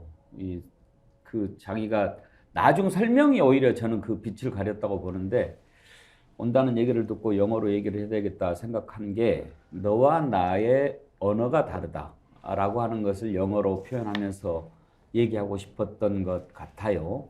그러니까 맨 앞에서는 그런 얘기를 했는데 나중에 뭐 쓸데없이 뉘앙스를 제대로 전달하기 위해서라고 하면서 본인이 기발하게 해놓고 가린 측면이 있는데 아무튼 그건 뭐 지나갔으니까 그냥 두고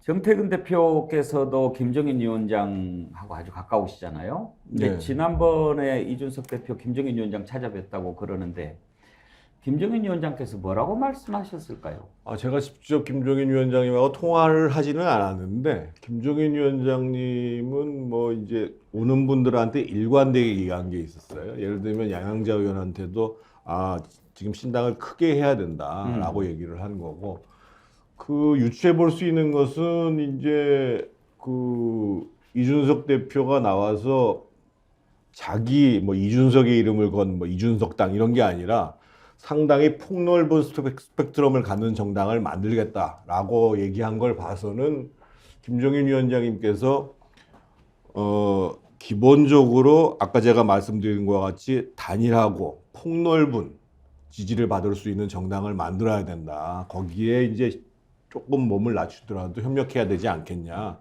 이런 말씀을 하셨을 것 같아요. 김유정 의원 그리는 신당은 어떤 신당이 될 것 같습니까? 지금 얘기 나오는 신당들. 제가 보기에는 이제 이준석, 유승민 두 분은 이미 그 제3당을 해본 분들이잖아요. 그렇기 때문에 결국에는 다시 이제 국민의힘으로 다 귀결이 돼버렸기 때문에 과연 두 번째는 또 승리할 수 있을 것이냐에 대해서 의구심을 갖는 분들이 상당히 있는 것 같아요. 근데 이제 제가 보는 관점에서 신당은 일단은 이제 선거 제도와도 굉장히 이제 관련이 맞물려서 돌아가는 게 있겠죠. 연동형 비례대표제가 확실하게 채택이 됐을 때 신당의 향방은 훨씬 더 폭발력 있게 갈 수 있다. 이렇게 첫째 생각하고요. 예. 두 번째는 지금 이제 선거제를 개편하려고 계속해서 얘기하는 이유가 양당 정치의 어떤 폐해에 대해서 신물난 이 모습들을 좀 새롭게 바꿔보자. 이런 시도 같은 거잖아요.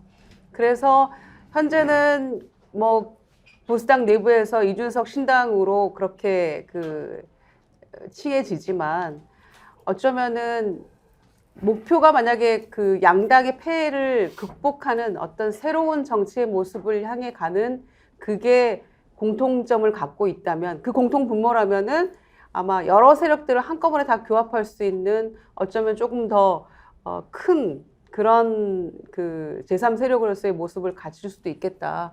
저는 그렇게 생각합니다. 그 부분이 아마 공통 분모가 되지 않을까 생각합니다. 저는 이게 전혀 그 생각을 달리 하는데요. 우리 정태근 또 존경하는 제가 좋아하고 나와 있지만 제가 쓴소리를 좀 하면요. 지금 제가 방송에서 이원우, 김종민, 그다음에 수박 이상민, 그다음에 조홍천 이런 사람들이 제가 방송에서 많이 띄워줍니다. 서정욱 변호사는 수박이라고 그러면 안 돼요. 그러니까요. 많이 띄워줍니다. 네. 왜? 이재명 대표를 욕하니까. 근데 제가 이분들 투표하면 제가 그분들 찍을까요? 제가 조홍천, 이상민 뭐 이런 분들 찍을까요? 안 찍습니다. 자, 지금 이게 이준석, 유승민 띄워주는 진보 좌파에서 만약에 넣으면 이준석이 찍을까요? 민주당 후보 찍을까요? 저는 민주당 찍는다 보면. 결국요, 내년 총선은 정말 이게 보수 진보가 나라의 운명을 건 백척강도 아마 해방 직후하고처럼 가장 치열한 진영 논리가 벌어지는 이런 선거입니다. 자, 여기에 중도가 쓸 땅이 있을까요? 저는 지금 윤석열 대통령 지지하는 35에서 40이 똘똘 뭉칩니다. 그 다음에 저쪽은 이재명 대표 중심으로 뭉칠 수밖에 없어요. 거기에 저는 중도가 쓸 땅은 없다 이래 봅니다. 알겠습니다. 자, 오늘 아주 애쓰셨고요. 두 분 선정해서 선물 드리도록 하겠습니다. 이상부님, 김포 서울 편입은 자다가 봉창 두드리는 소리. 국민의힘 혁신위원장님, 남의 다리에 고약 붙이는 격입니다. 종기는 온 국민이 알다시피 용산에 있습니다. 종기는 짜는 게 아니라 뽑는 게 최상입니다. 그런 의견 주셨고요. JS 열정님, 학구 필분, 분구 필합. 어려운 한자 쓰셨네요. 우리 정치는 너무 짧지만 그것이 민심을 받드는 정치의 역동성이라고 믿어봅니다. JS 열정님, 이상부님, 디어루시에서 나온 클렌징 폼 보내드리도록 하겠습니다. 그리고 어제 제가 예고를 미처 못했더니 오늘 이은주님이 마침 이런 걸 주셨어요. 앵커님, 박정훈 대령 관련 내용도 자주 상기하며 다뤄주시면 감사하겠습니다. 임기훈 국방비서관 중장 승진과 동시에 국방대 총장 임명, 김계환 해병대 사령관 유임, 또 그 누구도 최상병 순직 사고에 책임지는 사람은 없었습니다. 박정훈 대령님 외로운 싸움에 힘을 보태고 싶습니다. 그러셨는데요. 예, 저희가 오늘 잊지 말자 시리즈, 바로 고 최수근 상병 순직 사망 사건 관련해서 박정훈 대령 변호를 맡고 계신 김종민 변호사님 모시고 얘기 나누려고 합니다. 여러분 많이 관심 갖고 지켜봐 주시고 박정훈 대령이 외롭게 싸우지 않도록 우리가 함께하는 그런 마음 가져주시기 바랍니다. 1부 순서는 여기에서 마치겠고요. 연지 홍계 오늘 소개가 마지막인가요? 네. 고급 박달형 연지 홍게, 아주 꽉 찬 홍게입니다. 제가 먹어봤는데 정말 좋다 말씀드렸죠. 날씨도 쌀쌀한데 쪄서 쏙쏙 뽑아 드시면 제값하고도 남을 거라고 자신 있게 얘기합니다. 이런 거 많이 사주시면 스픽스에 힘이 된다는 말씀도 드리니까요. 여러분 많이 구입해 주십시오. 정태근 대표님, 양문석 박사님 명찰도 일찍 떼셨네. 김유정 의원님, 서정훈 변호사님 네 분 수고하셨습니다. 감사합니다. 감사합니다. 여러분 채널 고정해 주십시오. 바로 이어가겠습니다.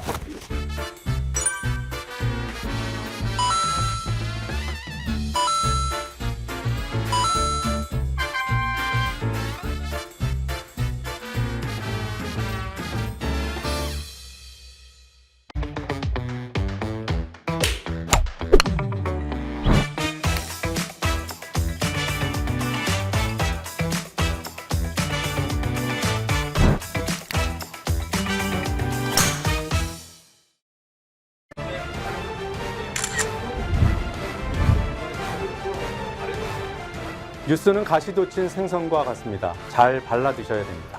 제가 발라드리겠습니다. 노종면의 뉴발.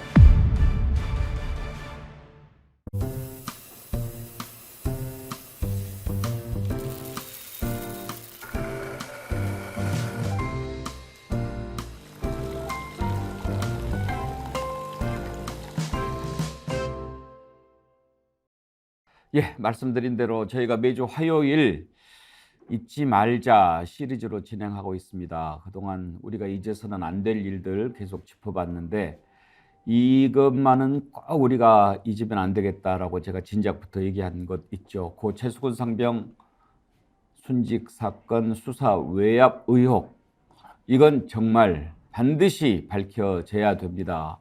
그리고 박정훈 대령이 외롭게 싸우고 있는데 외롭지 않도록 우리가 함께해야 된다, 그런 말씀 드렸는데요. 박정훈 대령의 변론을 맡고 계신 김종민 변호사 오늘 자리에 모셨습니다. 어서 오십시오. 네, 반갑습니다. 감사합니다. 네. 박정훈 대령은 요즘에 어떻게 지내십니까? 뭐 재판 준비 열심히 하고 계신데 이제 최근에 심리 치료 좀 겸해서 저희가 이제 그 최면 진술을 한번 받아봤는데요.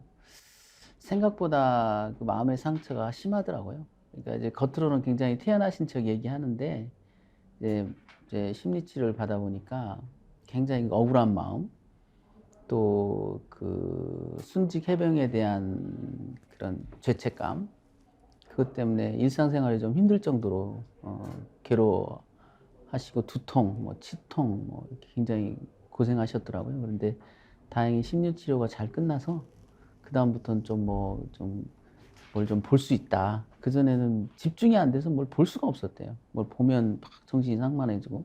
근데 그 심리치료 이후에는 그래도 좀 서류를 좀 볼 수 있고 이제는 좀 나아졌다. 그렇게 얘기하시더라고요. 저도 그거 참가하면서 야, 내가 이렇게 짐작하는 거하고 실제 느끼는 게 이렇게 차이가 나는구나. 머릿속에서는 힘들 거다라고 생각할 수 있죠. 근데 그 모습을 이렇게 그 하염없이 눈물을 흘리는 모습이랄지 괴로워해서 몸부림치는 모습이랄지 이런 것들을 보니까 나도 참 인식이 짧았구나. 그런 생각 많이 들었습니다.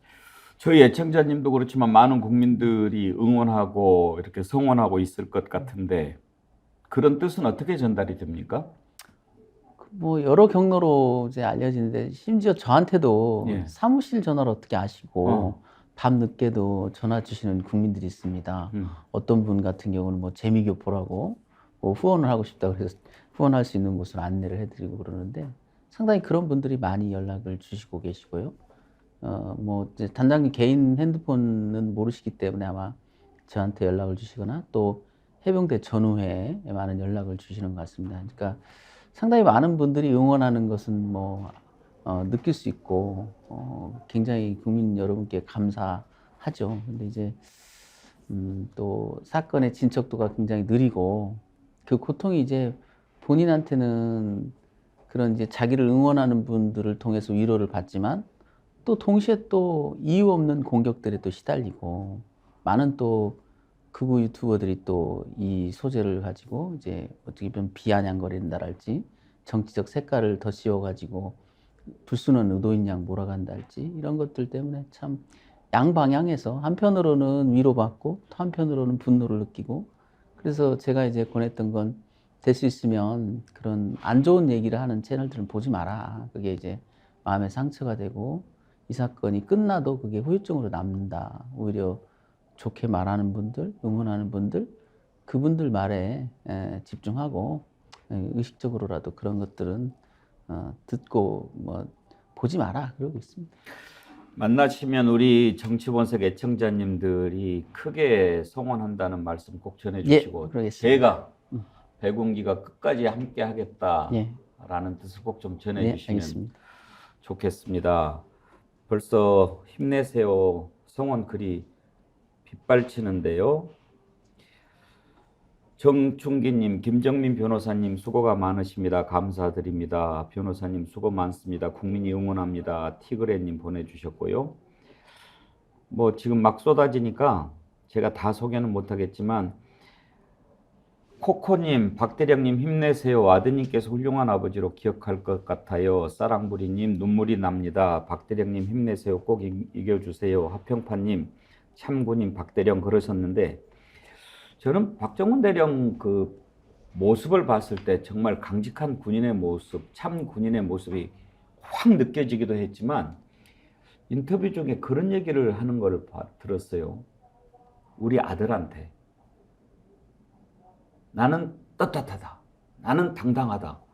그렇게 얘기를 했다. 그 얘기를 듣고 내가 내 자식 앞에 나는 떳떳하고 당당하다고 외칠 수 있는 사람이라면 그 말은 난 믿어도 된다. 그렇게 생각이 확 들더라고요. 아들도 사관생도라면서요? 네, 그러니까 이제 저도 이번에 심리 치료를 같이 동참하면서 느꼈던 게 뭐냐면 그 아들에 대한 생각, 또 순직 해병에 대한 생각이 이렇게 오버랩돼 있는 것 같아요. 그러니까 내 아들일 수도 있다. 네, 그러니까 그거에 대한 굉장히 깊은 이 죄책감 같은 게 있었던 겁니다. 그래서 이제 심리 치료사께서도 그걸 놔줘야 된다. 내 마음에, 내 몸속에서 내보내라. 이제 감정이입이 돼 있었던 것이죠. 그래서 괴로웠고 이제 자기가 이걸로 인해서 억울함을 당한 것도 괴롭고 또 최상병의 입장에서 또 그런 억울함 죽음을 당한 것도 괴롭고 그래서 2중 3중의 괴로움이 있었다. 그래서 좀 그걸 떨쳐버리고 이제 편안해져라 그런 말씀을 하시더라고요. 그래서 아마 그 아드님에 대한 생각도 그런 생각이 짙었을 겁니다. 아마 이제 그 순직 해병에 대한 생각도 결국 우리의 아들이고 또 우리가 직접 이제 자기의 친 아들도 아들이고 그러다 보니까 이제 그 같은 동년배인데 어떤 중년 가장의 무게 이런 게 참 많이 느껴졌어요. 이 나이라는 게 또 조직에서도 해병대 수사단의 수장 아닙니까? 그러니까 그 조직을 이끌어야 된다는 그런 생각. 그리고 이제 상담사가 그걸 묻더라고요. 계절이 바뀌는 걸 느끼고 살았느냐. 가을이 오고 봄이 오고 꽃이 피고 단풍이 지는 걸 느끼고 살았냐 그러니까 한숨을 쉬시는 거예요. 그러면서 새벽 4시에 출근하고 나가서 체력 유지하기 위해서 조깅하고 정신없이 사건 보고 이렇게 9시 반쯤에 잠드는 그런 생활의 연속이었다. 그래서 이제 자기 스스로에게 어떻게 얘기하고 싶냐 그러니까 고생했다라고 위로하고 싶다 이런 말을 하길래 참 우리나라 그 중년 집에서는 가장이고 조직에서는 그 조직을 이끌어야 되는 사람의 어떤 부담감 그런 것들이 많이 느껴졌습니다. 그래서 저도 참 공감이 많이 되고 그 가슴 아픈 시간이었습니다. 변론은 어떻게 맡게 되셨습니까? 이제 처음에 저는 개인적으로는 전혀 몰랐고요. 인연 없습니까? 예, 전혀 없었습니다. 그런데 이제 처음 변호를 맡았던 분이 좀 합류해달라 이런 얘기를 했고 그래서 제가 합류를 했는데 약간의 오해 때문에 이제 전 변호사님이 굉장히 열심히 하셨는데 약간의 그 과정 속에서 제가 전 변호사님이 사임하면서 잠깐 이제 주 변호사를 맡게 됐던 거죠. 그래서 이제 어쩔 수 없이 제가 주로 변호를 하는 그런 입장이 됐습니다. 이제 좀 수사 내용, 그 재판 과정이라든지 수사 과정 이런 걸 좀 들여다볼 텐데 그 전에 한 가지만 먼저 좀 여쭤보고 시작을 하지요. 어떤 그 변론 대상자를 변호할 때 변호하는 분께서 이런 게 있을 것 같아요. 저 사람이 저렇게 얘기하는데 내가 저걸 100% 믿지는 못하지만 나는 변호인으로서 저 사람을 변호해야 돼 라는 생각을 갖는 경우도 있을 수 있고 이야기를 들어보니 이 사람은 정말 억울해. 이건 내가 변호인으로서 반드시 그 진실을 밝혀내야 되겠어. 이런 경우가 있을 것 같은데 솔직하게 한번 말씀해 주시면 어느 쪽입니까? 그렇습니까? 그래서 확신이 있으십니까? 처음에 제가 한참은 무슨 표현을 안 썼냐면 피의자라는 용어도 안 썼어요. 죄인이 아닌데 내가 볼 땐 그건 국민들 상식에 상식적으로 봤을 때 그건 누구나 다 이해하는 거 아니겠습니까? 무슨 죄를 졌나요? 그냥 규정과 방침에 따라 자기 업무를 충실히 했던 것 뿐이지요. 다시 돌아가서 그분 입장이 됐을 때 저한테도 제가 스스로 묻는 게 그렇습니다. 당신이 박 단장이라면 그렇게 할 수 있을까? 자신 없어요. 저도 심지어 대통령이 주에 지었던 외압의 실체라는 것을 알게 됐을 때 그렇게 흔들림 없이 원래 가던 길을 쭉 갈 수 있을까요? 저도 자신이 없어요. 그 정도로 어쩌면 변호인 입장에서는 굉장히 행복한, 참 표현이 그렇지만 이 사건은 변호인 입장에서는 행복한 사건이죠. 왜냐하면 그런 고민이 없으니까. 우리 변호인의 어떤 의뢰인의 약점을 좀 감춰줘야 되겠다. 뭔가 법적 기술이 필요하다. 이건 좀 감추고 이건 얘기하지 맙시다. 그런 게 전혀 없어요. 있는 그대로. 뭐 감출 게 하나도 없는 사건이죠. 있는 그대로를 다 보여줄 수 있는 사건이고 끝까지 갈취할 수 있고 뭐 전혀 그런 데에 대한 어떤 일말에 좀 꺼리낌이랄지 이런 게 없어요. 그래서 저는 개인적으로는 참 저한테는 의미 있는 사건이고 그래서 제 인생에도 아마 잊혀지지 않는 사건이 될 것 같아요. 그래서 이제 우리 의뢰인과의 관계에 있어서도 항상 제가 존경하는 마음을 갖고 이렇게 대하고 있습니다. 한마디 한마디를 물을 때만 그 대통령 개인 문제만 해도 그랬어요.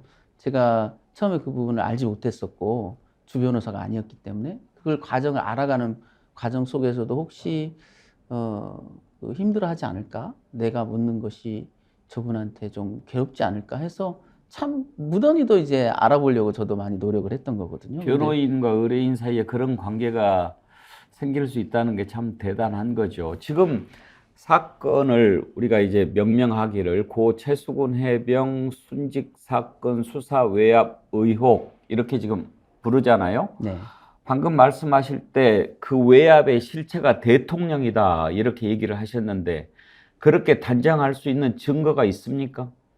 본인이 들었다는 말이 가장 정확한 증거겠죠. 정확히 뭐라고 들었다고 합니까? 사령관한테 7월 31일 날 11시에 그 수석 보좌관 회의 때 대통령께서 이런 일로 사단장을 처벌하면 우리 대한민국에서 누가 사단장을 한다는 것이냐 하면서 경로했다는 거거든요. 심지어 그 경로에 대해서 전한 사람의 말이겠죠. 군과 관련돼서 이렇게 화를 낸 적이 없다. 그건 누가 평가했겠냐? 그 경로를 옆에서 봤던 사람의 평가일 겁니다. 왜냐하면 대통령의 모습을 쭉 지켜보지 않은 사람이 이거 군과 관련돼서 이렇게 화를 낸 적이 없다라고 표현할 수 있을까요? 그건 대통령을 쭉 지켜봤던 사람의 평가일 거라고요.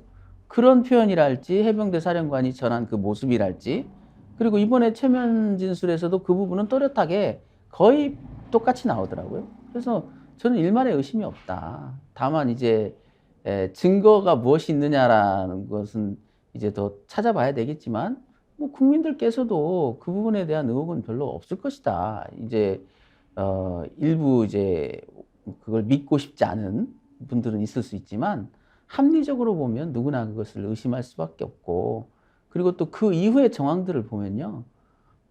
설명되지 않는 현상들이 일어나지 않습니까? 당장 그걸 보도했던 그 기자는 이달의 기자상을 받았어요. 그 허위 보도 또는 부실 보도를 가지고 기자협회에서 상을 줬을 리가 없지 않겠습니까? 그런 걸 알지. 그 이후에 인사 조치를 보더라도 그것이 아니고선 설명되지 않는 현상들이 있지 않습니까? 이번에 뭐 그 국방비서관 또 영전하고 진급을 하고 사실 대통령의 경로가 없었다면 그 와전됐다는 얘기거든요. 그럼 문책이 따라야 됩니다. 그렇지 않습니까? 예. 어떻게 대통령을 대상으로 한 낭설이 나오게 만드느냐? 문책성 인사가 쫙 나와야 되거든요. 전혀 없지 않습니까? 거기에 대해서 질책이라도 해야 맞아요. 도대체 어떻게 하길래 대통령실까지 누가 끼치게 하느냐라는 경로가 나와야 돼, 반대로 오히려. 도대체 어떻게 하는 거냐, 이 일을 도대체. 왜 너희들 내부에서 이런 일이 나는 일 때문에 통수권자의 이런 그 통치력에 흠을 가져오느냐고 질책이 내려가야 되는데 그건 없고 굉장히 미안한 마음이 표현되는 살뜰한 챙김이 있지 않습니까? 그것만 보더라도 뭐 거기에 대해서 의심하는 것은 좀 이미 시간이 지난 얘기 아니냐. 자, 대통령이 경로했다. 그대로 이제 구체적으로 뭐 전화기를 들고 야, 이렇게 해. 이렇게 했는지는 모르겠습니다만 그런 정도로 수사 외압을 한 정황이 드러났다면 법률가로서 보시기에 위법한 일 아닙니까? 당연하죠. 헌법과 법률을 위반한 것 아닙니까? 수사 지휘권이 없는 조직에서의 개입이었던 거고 그건 뭐 재론의 여지가 없는 거 아니겠습니까? 그래서 제가 이번 재판에서도 이 수사 과정을 면밀히 봤던 게 그거예요. 왜냐하면 그것이 단순히 그 어떤 국민적 관심사여서가 아니라 법리적으로도 중요합니다. 이 항명죄의 성립 여부를 결정하는 결정적인 그 바로미터거든요. 만약에 대통령의 그런 위법한 지시가 있었다면 그걸 수행한 국방부 장관의 명령이라는 건 원천무효인 거죠. 그래서 그것은 이 항명 사건을 정함에 있어서도 어떤 명령이 있었는지 모르겠지만 명령이 있었다 하더라도 그 명령의 적법성 여부를 가르는 그래서 제가 이번에 검찰단 수사를 면밀히 봤었는데 결국 수사 기록 목록상에 보니까 거기에 대한 조사가 전혀 안 돼 있어요. 심지어 대통령에 대한 질문을 하기는 기대도 안 했지만 그럼 적어도 용산에 그걸 목도했던 사람들한테 진술 조서라도 받아야 되는 거 아닙니까? 국방비서관하고 그 해병대 파견 대령한테 진술서 쌀랑 한 장씩 받았어. 그 얘기는 뭐냐? 그대로 믿어주겠다는 얘기죠. 이건 수사가 아닙니다. 기본적으로 의혹이 있는데 그 의혹을 합리적으로 누구나 이해할 수 있을 정도로 규명을 해야 되는 거 아니겠습니까? 그래서 대통령께서 그런 말씀하신 적이 없다는 게 결론이라면 그것을 뒷받침할 만한 뭐 어떤 증거를 가지고 그런 결론에 이르러야지 그냥 대통령실 사람들이 안 했다고 하니까 해병대 사령관도 안 들었다고 하니까 모든 것들은 다 당신의 착각이요 그 속임수요 이렇게 본다는 것은 그 수사가 아니죠. 그건 기본이 안 돼 있는 겁니다. 심지어 제가 깜짝 놀란 게 군사 보좌관 문자뿐만 아니라 그렇게 자신 있게 얘기했던 차관의 문자조차도 확인된 자료가 없습니다. 수사 기록상. 국방부 차관은 지금 처음에 우리 박 단장을 거짓말쟁이라고 몰아붙였던 그 국방부 쪽에 가장 큰 논거가 그거 아니었습니까?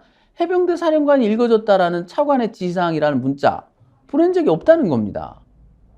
그래서 그것 때문에 굉장히 맹공을 퍼부었죠. 거짓말쟁이라고. 그럼 그게 나와야 될 거 아닙니까? 이번 수사에서 차관의 문자를 다 봤더니 역시나 없더라. 그런데 그 자료가 없어요. 그러면 그 조사는 이번 검찰단이 한 게 아니라는 건가요? 무슨 국방부 감찰 쪽에서 하고 이 사건과 무관하게 별도로 진행했다는 건가요? 그건 그 정말 말씀을 이해가 안 됩니다. 듣다 보니까 이제 이런 걱정이 생깁니다. 했던 말도 뭐 안 했다고 하는 그런 대통령 아닙니까? 바이든 날리면도 만약에 방송을 우리가 듣지 않았으면 지금 아마 그런 말을 했다고 하는 것 다 잡아 족쳤을 건데. 자, 그러면 지금 재판 과정이 진행 중입니까? 아직 시작을 안 했습니다. 첫 재판이 군검찰이 증거기록 목록조차 안 내고 있어요. 10월 6일 날 기소한 사람들이 오늘까지도 증거기록 목록을 못 내고 있습니다. 아직 길도 못 잡았습니까? 못 잡았죠. 네. 왜 그렇게 늦어진다고 생각하십니까? 그건 결국 어떤 증거를 냈을 때 자기들이 그렇게 공격받을 거를 우려해서 무엇을 뺄 것인가를 고민하는 거겠죠. 그러면 기소는 무슨 제목으로 기소를 한 겁니까? 항명과 상관모욕인데요. 그 해병대 사령관의 이첩 보류 명령과 이첩 중단 명령을 어겼다는 그것도 2건으로 확장을 했고요. 그 다음에 그 국방장관에 대해서 허위사실을 유포한 상관 명예훼손이다. 이렇게 기소를 했죠. 근데 기소를 해놓고 희한한 문건을 하나 냅니다. 국방부 검찰단에서. 증거 기록 분류가 안 돼 있고 거기에 시간이 걸리니 공판 준비 기일을 좀 늦춰주세요라는 문건을 내요. 그럼 불구속 사건에서 증거 분류가 안 될 정도면 기소를 천천히 하면 되는 거지. 기소는 10월 6일 날 해놓고 한 달이 지났는데 증거 기록 목록을 분류를 못 한다는 겁니다. 수사 기록 목록은 이미 다 만들어져 있는데 그거 분류만 하면 되는데 군검사가 이거 증거로 내자 하면 되는 일인데, 그리고 대부분의 다른 사건들 같은 경우는 수사 기록 목록을 그대로 증거 목록 냅니다. 별로 넣고 뺄 것도 없는 거예요. 그런데 이 사건은 뭘 그렇게 넣고 뺄 거에 고민이 많은지, 이 사건의 특징이 그 8명 이첩에서도 그랬지 않습니까? 뭘 넣고 빼는지 그렇게 고민했지 않습니까? 조사본부 끝내 조사본부 2명 넣고 6명 뺐잖아요. 그러더니 이번에는 증거 목록 가지고 뭘 그렇게 넣고 뺄 게 많은지, 그것 때문에 고민이 많다고 세상에 군검사가 군사법원에 시간 좀 더 주세요. 저는 그런 문건을 처음 봤어요. 변호인으로서. 있을 수 없는 일입니다. 이게. 상식이라고 하는 것은 단순하지 않습니까? 뭐 어려울 필요가 없는 게 상식인데, 우리가 상식적으로 생각해 봤을 때 이번 사건은 나는 그게 국민의 상식이라고 생각합니다. 장관 결재까지 난 사안 아닙니까? 네. 그게 갑자기 뒤집혔다. 그것은 무조건 장관보다 더 높은 사람의 힘이 작용했을 것이다라는 게 1차 상식이고, 그 다음에 나왔던 얘기가 대통령이 경로했다, 이렇게 하면은 누가 사단장 할 수 있겠냐라고 하는 것은 저는 그게 사실일 거라고 믿는 게, 이태원 참사 때 윤석열 대통령이 그런 얘기 했어요. 죄가 있으면 그 죄를 따박따박 묻는 것이 현대사회다. 그러면서 정치적 책임이라고 하는 것을 무시해버렸으니까 그런 인식을 갖고 있는 대통령으로서 했을 법하다. 그게 두 번째 상식이고, 그래서 장관보다 더 힘이 센 대통령이라고 하는 직책에 있는 자가 외압을 행사해서 이 사안의 본질을 뒤바뀌어버린 것이다. 이게 바로 수사 외압 사건의 본질이라고 생각하는 것이 상식이라고 저만 믿겠습니까? 국민들이 믿을 거예요. 그런데 대통령 아닙니까? 그 실체가. 그리고 지금 임기 시작한 지 1년 반 지났어요. 네, 한참 이제 서슬퍼런 정도. 정말 서슬퍼럴 때인데, 이런 상황에서 재판을 통해서 실체적 진실을 밝혀낼 수 있을 거라고 보십니까? 저는 뭐 가능하다고 봅니다. 일단 구속영장 청구도 기각됐듯이 전 재판은 결국 길게 끌 거지만, 군검찰은 전략상 길게 끌 겁니다. 그러나 저희가 이길 겁니다. 이겨야 하고요. 그리고 이미 재판 전에 확보한 많은 증거들이 다른 사건에 비해서는 확실히 유리한 증거들이 많이 확보돼 있어요. 그동안 국회의 노력이랄지 언론의 노력 때문에 밝혀지기 힘든 많은 사실들이 지금 밝혀졌습니다. 그러니까 대표적으로 지금 임기우 국방 안보실 2차장이 이첩 강행 직후에 득달같이 전화를 한 거랄지 안보실장까지도 그걸 알게 됐다랄지 이번에 또 저기 국회에서 열심히 지금 추적하고 있는 게 왜 도대체 8월 9일 날을 지정을 했느냐. 그게 뭐냐면 여름휴가 끝나고 대통령이 돌아오는 날이었다는 거거든요. 8월 9일 날. 예. 그래서 장관이 대통령께 보고하고 그 다음에 이 일을 처리하자. 연동시킬 이유가 하나도 없었거든요. 그런 걸 알지. 그 다음에 해병대 사령관은 왜 그렇게 같이 고민했다가 지금에 와서는 저렇게 태도를 바꿔서 적으로 간주하고 지금 나의 명령을 어겼다라고 하는지 거기에 대한 연유도 꽤 많이 밝혀졌거든요. 그러니까 다른 사건에 비해서는 굉장히 많이 재판 전에 이미 우리가 확보한 게 있고 그래서 합리적이라면 제가 그때 구속영장 청구할 때도 많은 분들이 비관적이었습니다. 그러나 제가 그랬죠. 상식 있는 군판사라면 이걸 기각하지 않을 군판사가 누가 있겠냐. 그와 똑같이 군사법원 재판에서도 상식이 있는 군판사라면 이걸 유죄 줄 군판사가 있겠습니까? 이건 상식에 어긋나는 거거든요. 그때 이제 수사심의위원회에 들어갔던 그 관계자분이 그런 말을 했답니다. 저는 법에 대해서는 잘 모르는 사람이다. 그런데 아니 그 결재를 다 받고 넘겼지 않냐 서류를. 그랬으면 된 거 아니냐. 그냥 아주 쉽게 얘기하시더래요. 그걸 복잡한 건 잘 모르겠다. 그런데 특별히 뭐 개인의 어떤 부당한 이득이 거기에 껴있을 리도 없고 장관 결재 받아서 처리했다면 할 만큼 한 건데 그걸 항명으로까지 모는 것은 좀 이해가 안 된다. 이러더라는 거거든요. 상식입니다. 그게.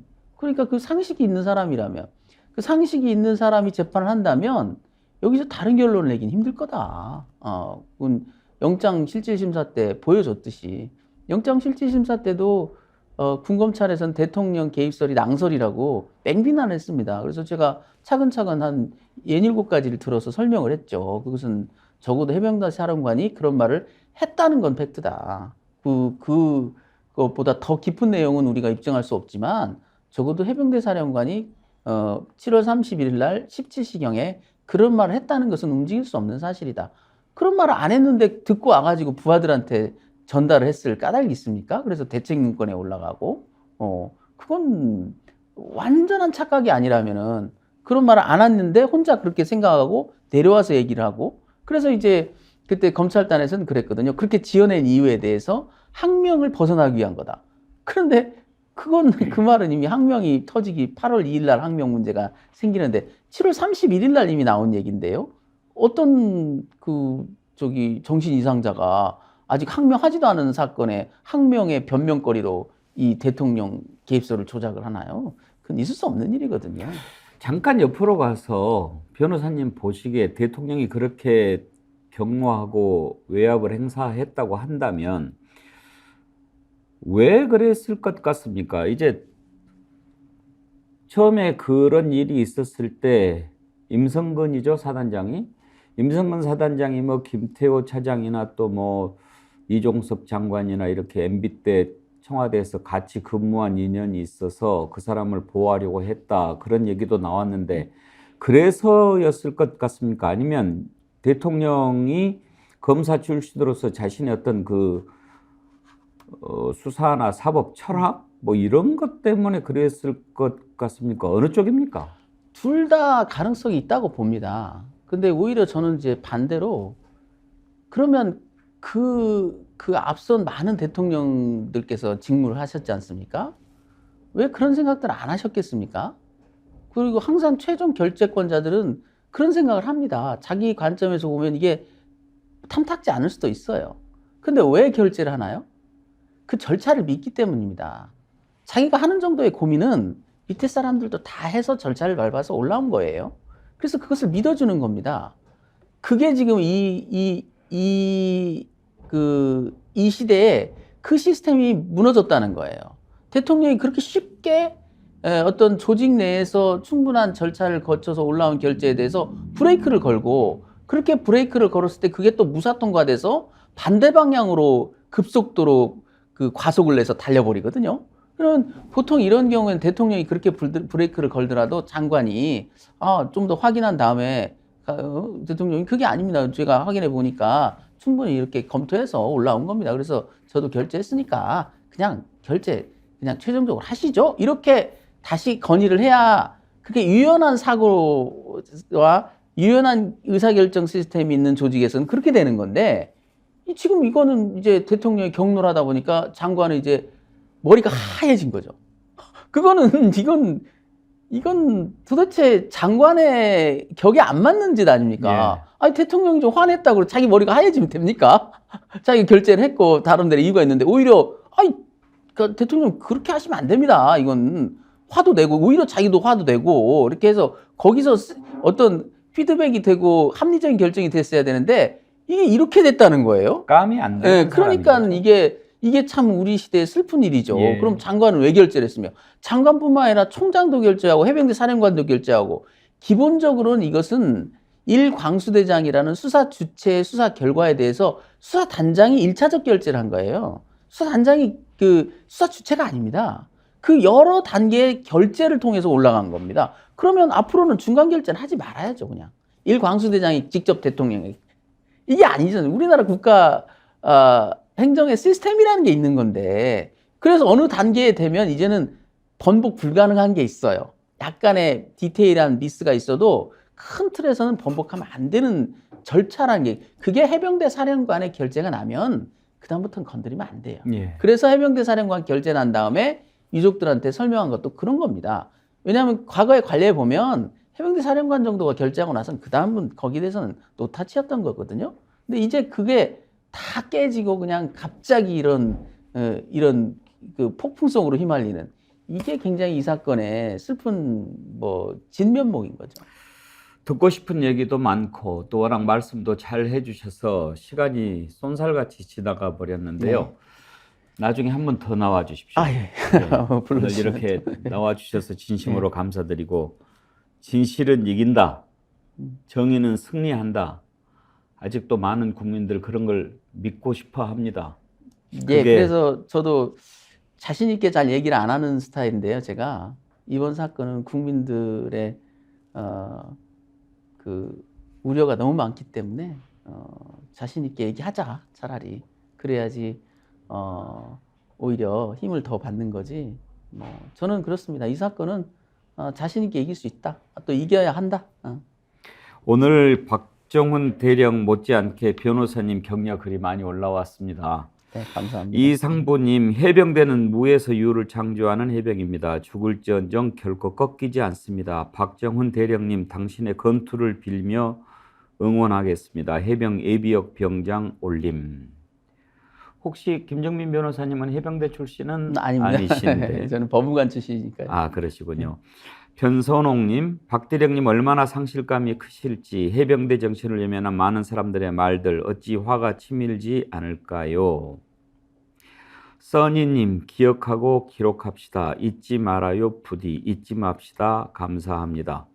김도경님, 변호사님 용기에 박수를 보냅니다. 뒤에 권력이 있는데도 끝까지 놓지 않으시고 함께하는 용기 칭찬받아 마땅합니다.